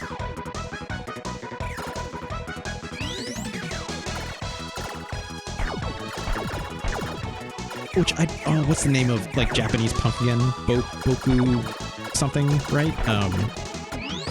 I knew it at one point. I've even said it in this series in previous games. Bancho! Thank you, my Ear Zero. It's little Bancho chickens! Oh, except, oh, look at this one. Oh, gosh. gosh, oh gosh. This is fun. This rules. These chickens need to relax, though. Oh gosh. I'm like relying on the rebounding of my boomerangs to take care of them. Shit. I don't know. Again, it's hard to see things on screen because there's so much projectile stuff just everywhere, right? Like, I did not help myself, obviously, by picking the lady with all the boomerangs. Deer? Oh gosh! I think that warning sign did not lie. Look at these deer! Oh my gosh. Get out of here. Okay, what else? Just exclamation marks. It said exclamation mark. That's fun. Squiggly arrows. Oh gosh, my earphones are falling out. Great. Oh, look at that chicken after he blew up. Come on, come on, come on. This is great. Get out of here, anime chicken. I think we just passed a yoga place? Yeah, this is yoga right on.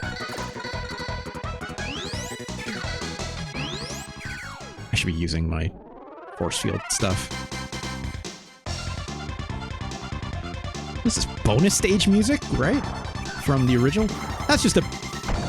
I don't know what this machine is.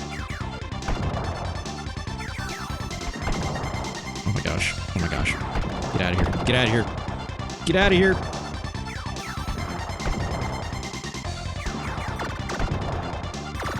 Like, look at the size of these sprites, right? Like, yes, there's a lot of slowdown happening because obviously these boomerangs are wild.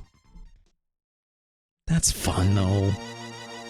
That's what these games should be about, like big, bright, colorful sprites. Warning! Oh yeah, this looks like a Gradius level again. Oh gosh, it's that thing again! The Moai heads are here, folks!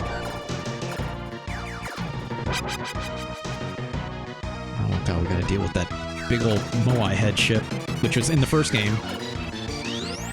And of course, Moai head's a very popular, established thing in previous Gradius games as well, right?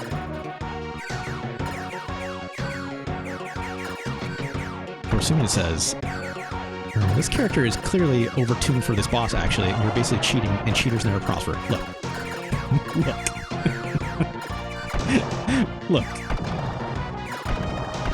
Here's what I'll say to that.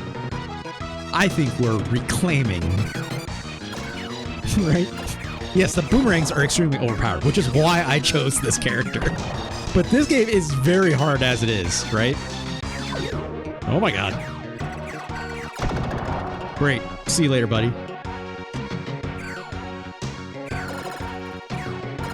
Like, even with the, oh gosh. Am I allowed to go up here?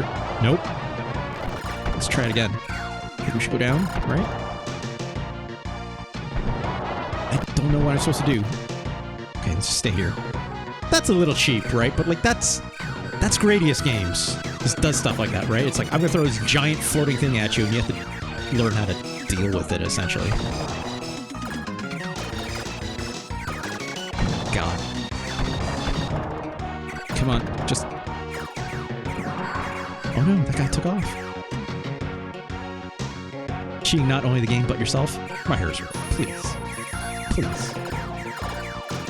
If I was looking at this game in a non-ranking context, obviously, yes, I would try to play it for real. But also, I want to see the cool stuff, right? So, like, whatever. I'm happy to cheat at this game, too. And I know you're all mostly joking, so it's all good. But again, like, Gradius games are traditionally very hard, right? And I'm not removing that out of context, even when I do the ranking. But still. Also, I just blew the crap out of that midsection. But yeah, like, the game's difficulty is real. Granted, remember, like, I am the lady Moai. Shoot! Shoot the eye. We can do that.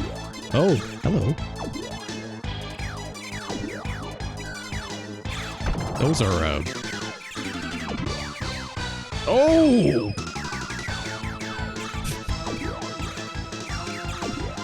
This is animated in a way. For sure. Shit.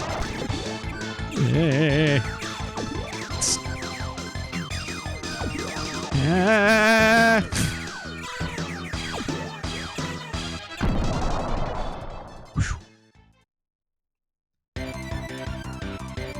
She's kind of a big lady, right? She's doing something else pretty big, if you ask me. But... oh, look at all these little... This is in reference to another game, I think, right?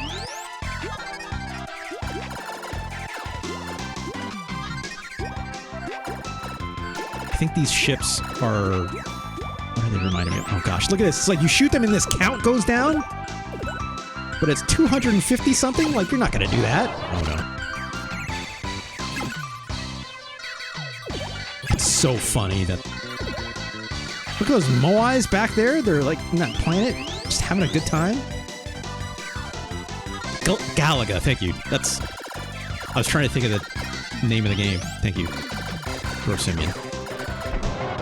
Oh no. Oh gosh, come on.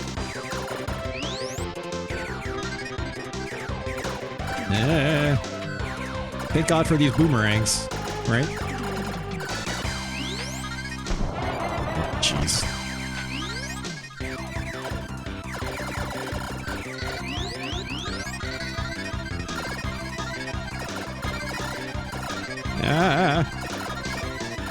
I could not imagine playing this without me cheating it in some way. Like, this game would be so hard if I didn't have these boomerangs and these power-ups for the extended amount of time, right? Oh gosh.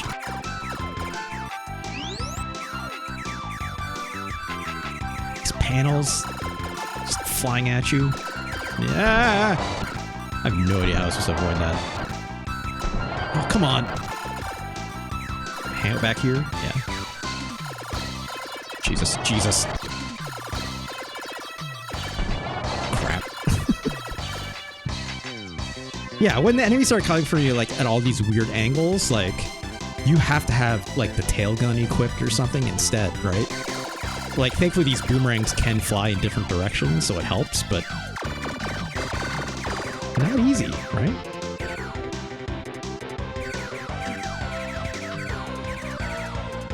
Oh gosh! That came out of nowhere.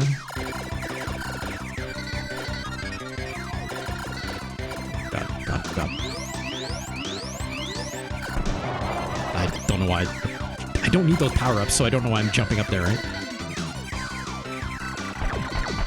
Oh, the slowdown!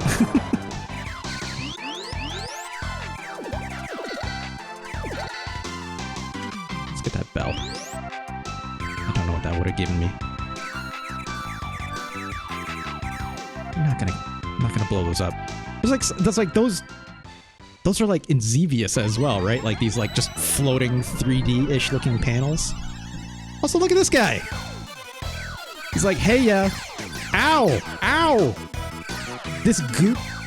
Oh, see, look. See, there it is. It's like he's throwing. Oh, there were spikes in there too. So he's throwing these power-ups at you, right? So like, if I had roulette turned on, that would be a problem, right? Like, again, I disabled it, but it's like, that... I should have left that on, in my opinion, now that I think of it. It's just another wrinkle you have to worry about.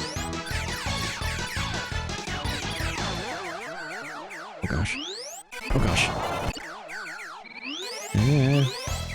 But also, like, this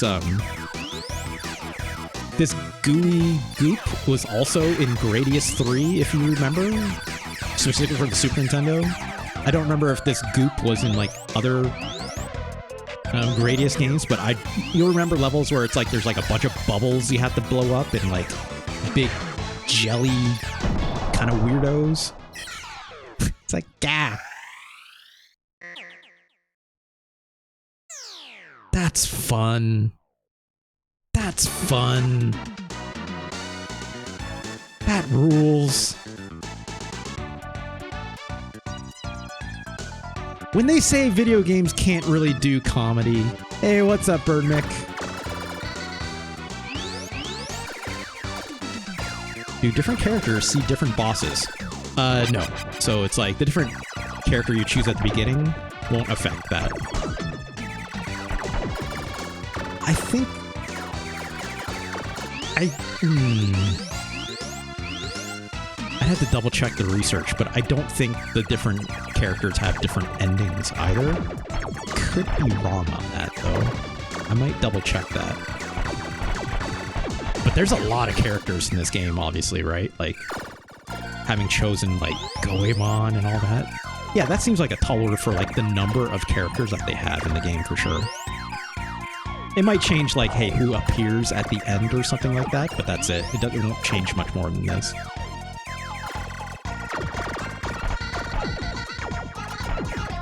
Oh, gosh. Come on. Oh, thank God for this slowdown, you know?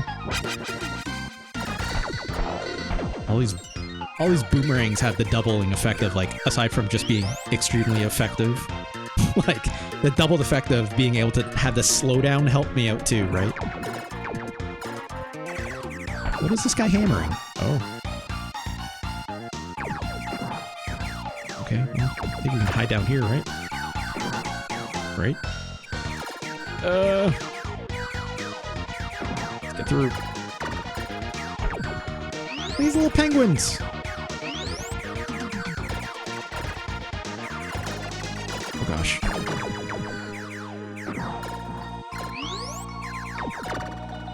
There's so much happening on screen. I could not imagine this game if it was like running at full speed. You know, like, it'd be so hard. Oh well. Of course, did I say that? Again, it's just like with how much stuff is on screen at all times as well. It's impressive it's doing it nonetheless, in my opinion, right? Also, sorry, I meant to mention it earlier, like, yes, this game is hard, but there is that difficulty slider, right? Burmick asks, what was the Mario is missing verdict? Fairly high. Where is it? It's here somewhere. Let me see. 62. Pretty goddamn good. Better than Final Fight, Burnmick. Out of 99. Which, oh my god, Parodius. This game is going to be number 100. Oh, sorry, it won't be number 100 in terms of the bottom of our list. Very much not so. But that's going to make it 100 games on our list. Huge. Man, I want to play more Mario is Missing. I'm not going to lie, right? You know, scientifically, god damn it, you could say, like, oh, I don't think, you know, 62 is that high for Mario is Missing. But I think, like, given it's for what that game is, that's pretty good. And also, even if the science doesn't rank it that high, right? Like, it's still... A game can be liked and be appreciated much higher than what its ranking actually stands for. Also, another big lady! Chris, watching at home. Oh gosh. How about a large bunny lady? Does that do anything for you? Oh no, she lost one of her ears. What's happening? Also, voice samples! I don't know what she's saying because I don't understand Japanese, but...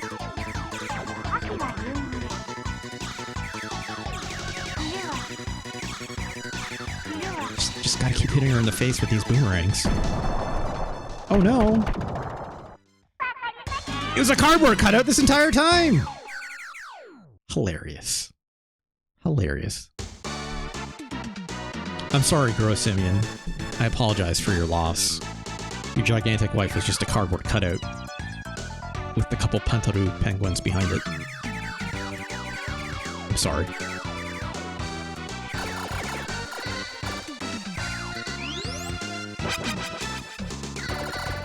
Okay. Oh no! I picked up the thing by accident. I'm so slow. It's like this game is brutal. If I didn't... Oh, come on. Back up more than that. The idea that you can like... Oh shoot, I hit the wrong button again. The idea of playing this game at any point with no power-ups, it's just wild, in my opinion. But again, there's a difficulty slider, so... Again, if I was playing this on the easier difficulty, I don't think that affects your endings and stuff like that. I don't think in this game in particular. There might be other games that do. Hey, let's dance! R.I.P. Big Bunny Wife and my perception of reality? Well, hey look, My Hero Zero. What if I tell you? What if I tell you there's light at the end of that tunnel? Okay? I'm just saying. There might be other big ladies in your life that you can look forward to. You know? Missed opportunities with some just means new opportunities for others, right? And that's life. Also, this music, this is just what's the name of that theme? I mostly know this music from Asura's Wrath because it plays every time your wolf or your buddy comes on screen with, oh gosh, come on. It's killing me. I don't remember the name of it. Oh, stop, please. There we go.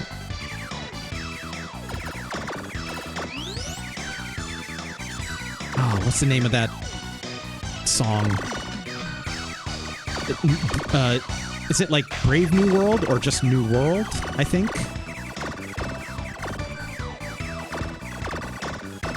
Someone with better classical music chops than me would probably know.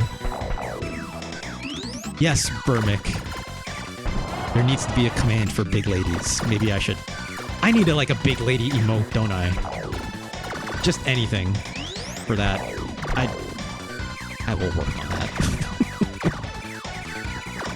We are a very big lady positive zone around here, for sure. Look at that penguin in the background, just rocking out. I love it. That could be an emoji. Gosh. I mean, the sprite art in these games are incredible, right? Like, the amount of it, the complexity of it, the expressiveness, right? Like, it's all very, very good. Oh, come on. Fine, I'll stay back here. Winter Zero says, I need to remind Del Focus that Ayuden has some good big ladies. Oh, right. Ayuden Chronicles. Suikoden was a Konami series, right? Am I correct on that? That sounds right to me. Yep, okay. Konami loves the big ladies. Shoutouts to Konami when they made good video games at one point in their lives, right? Hey, remember when I said there's more you can look forward to, My Hero Zero? And Delphok is watching at home, probably. Oh gosh. What if that big lady from the last game was bigger? Like a lot bigger. So much so that can't even fit on the screen, right? Also, oh gosh, that penguin is a problem. Jesus Christ. I need to get through. Penguin, can you move? Oh, she's come back. Ah! Oh my gosh, oh my gosh. Come on, just get... Okay. This is actually easier than that first game with the big lady because... Oh no, she changed positions! I don't think I fly through the head part. I don't think. She is so big, you guys. I'm just gonna hang out here and hope for the best. Oh, she winked at us. Okay. Bye. Bye, big lady. I think she has a name. I mean, I hope she has a name. She's a person after all. You know. Support, you know.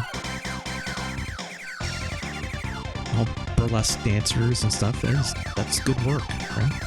It's legitimate. This is how you know it was a sequel. Yeah, they said, what if we made the lady bigger? And people were like, when you're right, you're right. Hey, remember when I said other big ladies? How about a big lady octopus? Does that do anything for you? Oh. Getting her right in that eye. I don't like the way that's twitching, actually.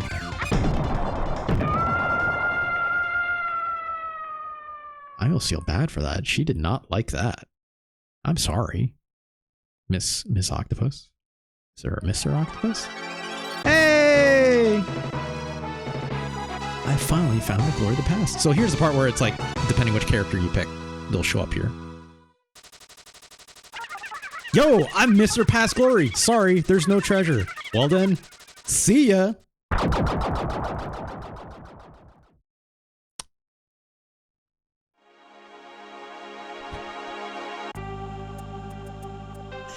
Do you remember what I said the title of this game was? Does anyone at home remember? I said it'd be very important, right?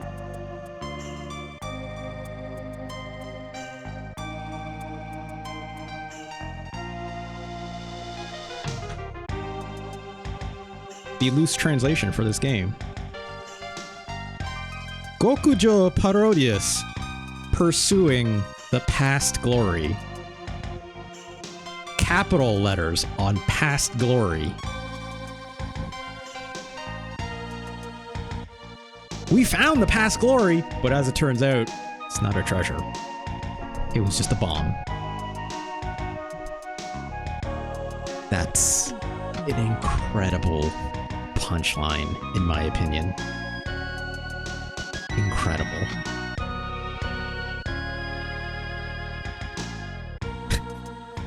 It's so wistful. Yeah, you're right, Gross Simeon. Sorry, it's not Parodius, it's Parodius, like the word parody. Just FYI. Oh look, there's a bra just hanging out there. Okay, in space. We just finished the game. That's pretty much it. There it is. There's the name of the game. Parodius. Exclamation mark space bra. Thanks, Birdman. I love this game. This game is so much like... Oh, there's that bra again. Like, this game is actually very funny. It's very silly. Oh, there's Mr. Past Glory again. That son of a bitch. We love shooting games. Me too. Me too, Konami. Special stage start. Oh, there's more?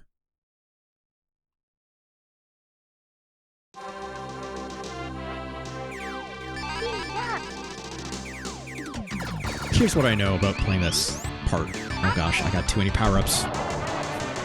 Damn it. Oh, I'm so slow again. Oh gosh. No, I'm not going to play more of this. We have to stop. We have to stop. I'm so over time. These games are so good. Here's what I know about the rest of this. So like you do that loop, right? Then you play the rest of these like bonus stages. And from there, it's like you'll get like, you don't get like more like of an ending sequence or anything like that. You just say it's like, hey, congratulations, you beat the game. And then it'll take you to like a high score screen and stuff like that. As far as I can remember. It's been a while, but I'm pretty sure that's what happens.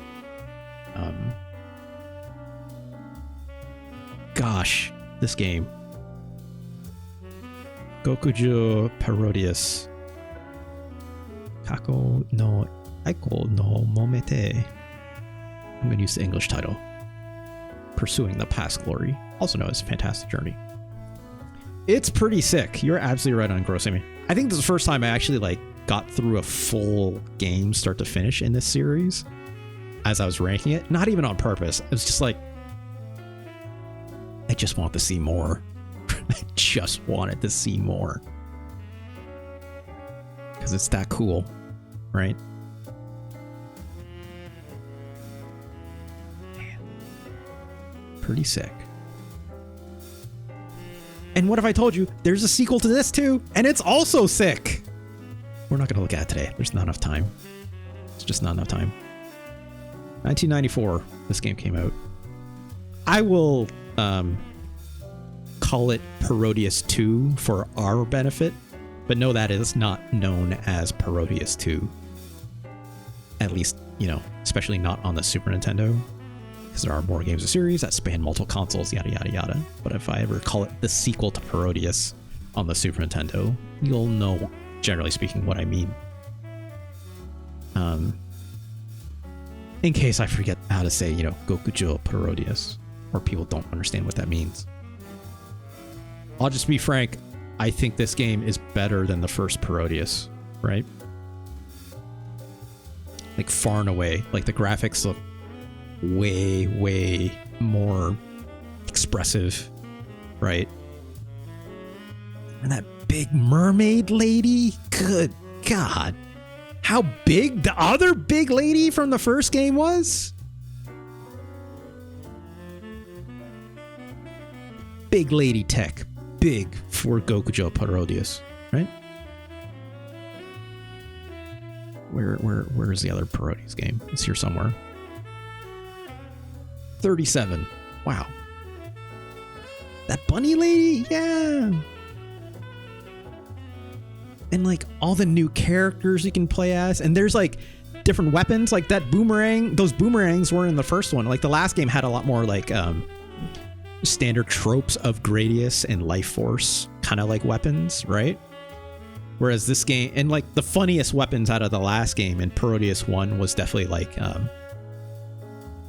Twinbee having like this rocket punch missile and like a couple of small things like that in a different kind of force field.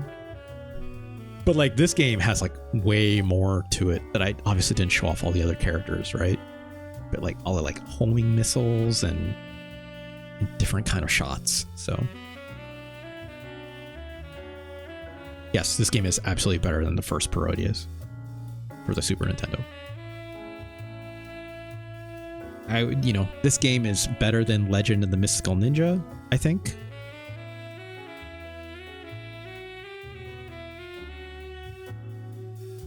I think this game is better than NBA Jam.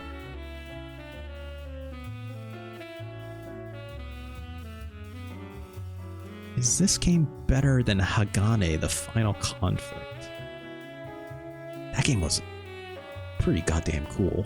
There are all the like crazy backflips and front flips and the attacks you can do out of them, right? It's like kind of like Shinobi / Strider in a lot of ways. Hard as hell though. That wall jump was not good though. No, this Parodius is better than Hagane, the Final Conflict. Is it better than NHL 94? Ooh. I feel like if I said this Parodius game is better than NHL 94, I'm like, you know, have to like hand in my Canadian citizenship or something like that. I think it's better. I think it's better than True Lies. I think it's better than Magical Poppin'. Game I think I possibly overrated at the time.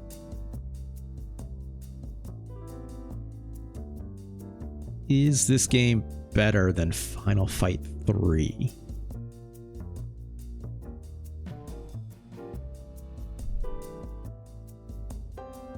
I don't think this game is better than Super Castlevania 4. I can tell you that much. And I don't think it's better than this port of Street Fighter Alpha 2. Again, technical reasoning behind that is massive, right? Underappreciated.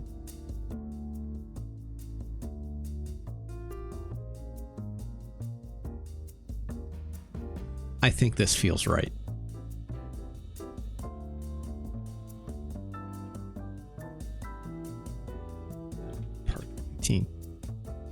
Congratulations to Gokujō Parodius pursuing the past glory. Good stuff. Good stuff. Top 30, yeah. It's solid. This is an extremely solid version of this shooter. Granted, yes, I was cheating my way through it a little bit, criming my way with the rewind and whatnot, but absolutely still playable if you like turn the difficulty down. When you turn the difficulty, okay, so the main reason why I didn't play with just turning down the difficulty was because when you turn down the difficulty, it actually reduces quite significantly, depending obviously how far down you take it, but it reduces down how many enemies start appearing on screen. And that means you see like less of the fun, right? Like, and it also reduces, like, more importantly, it reduces the number of projectiles that enemies shoot at you, which is good, right? Because you still, you know, can take a lot of hits from just the contact damage from how many enemies are being thrown at you on the screen.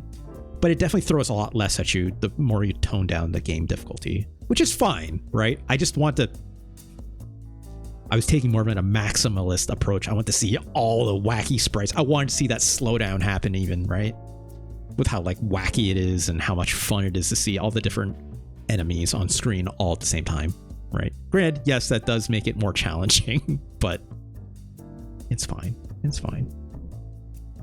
Even under these pretenses to experience this game now as such, it's still a lot of fun just to see it all, right?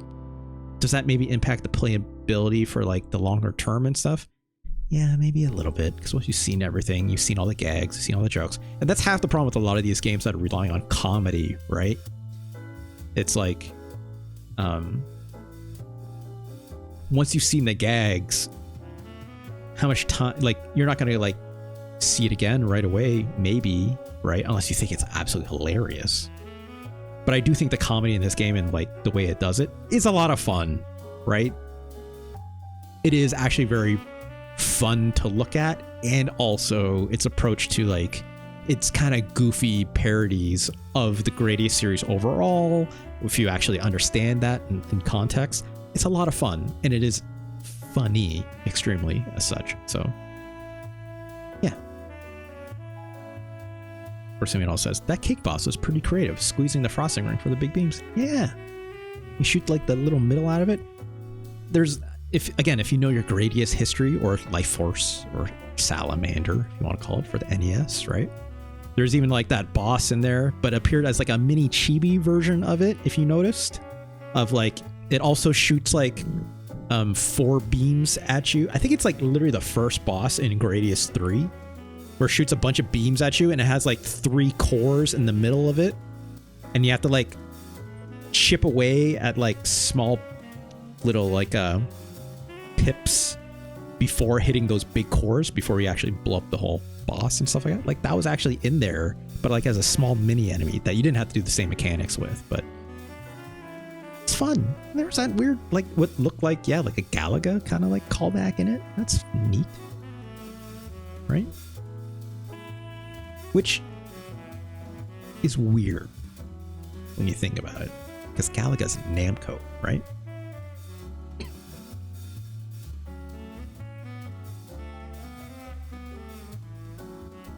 Oh, I've not been drinking enough water. Also, I gotta take care of this bot. Hold on.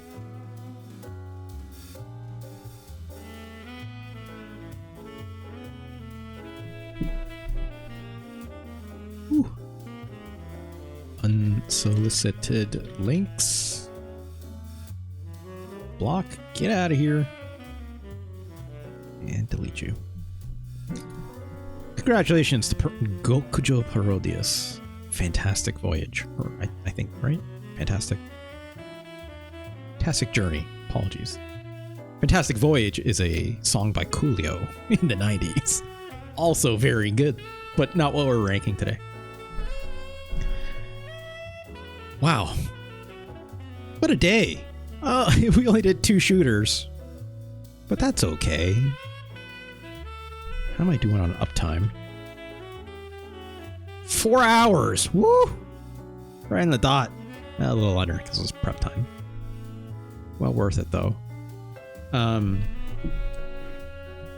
thank you so much to everyone for joining me today. Big thank you to My Hero Zero for the $20 donation that you gave over the weekend to make this happen today with your awesome Yoshi's Cookie request. Obviously, thank you. Thank you so much, obviously, to Lucky Hyena as well for that $20 donation. Much appreciated. So happy I got to see Mario is Missing. Part of me wants to just see the rest of that stuff out. If not the rest of that game, I definitely want to see Mario's Time Machine now. I definitely want to see the other stuff that developer had made, right? Super interesting. Thank you again to Dull Focus as well for that $20 donation. Much appreciated. Thank you so much. Even if you're just like, we just really need to see UN Squadron today. That was very kind of you, right? You did not need to do that, but much appreciated. Like all the same. And thank you so much to obviously all the follows from today from Tricky Banana and their awesome raid. Thank you. You know, David Stanley Fisher with a follow as well out of that. Much appreciated. I definitely would love to. Hey, we got to do a shout out.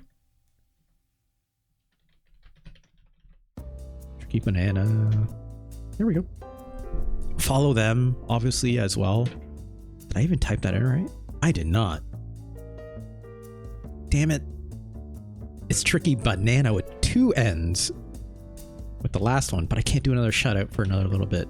It's annoying.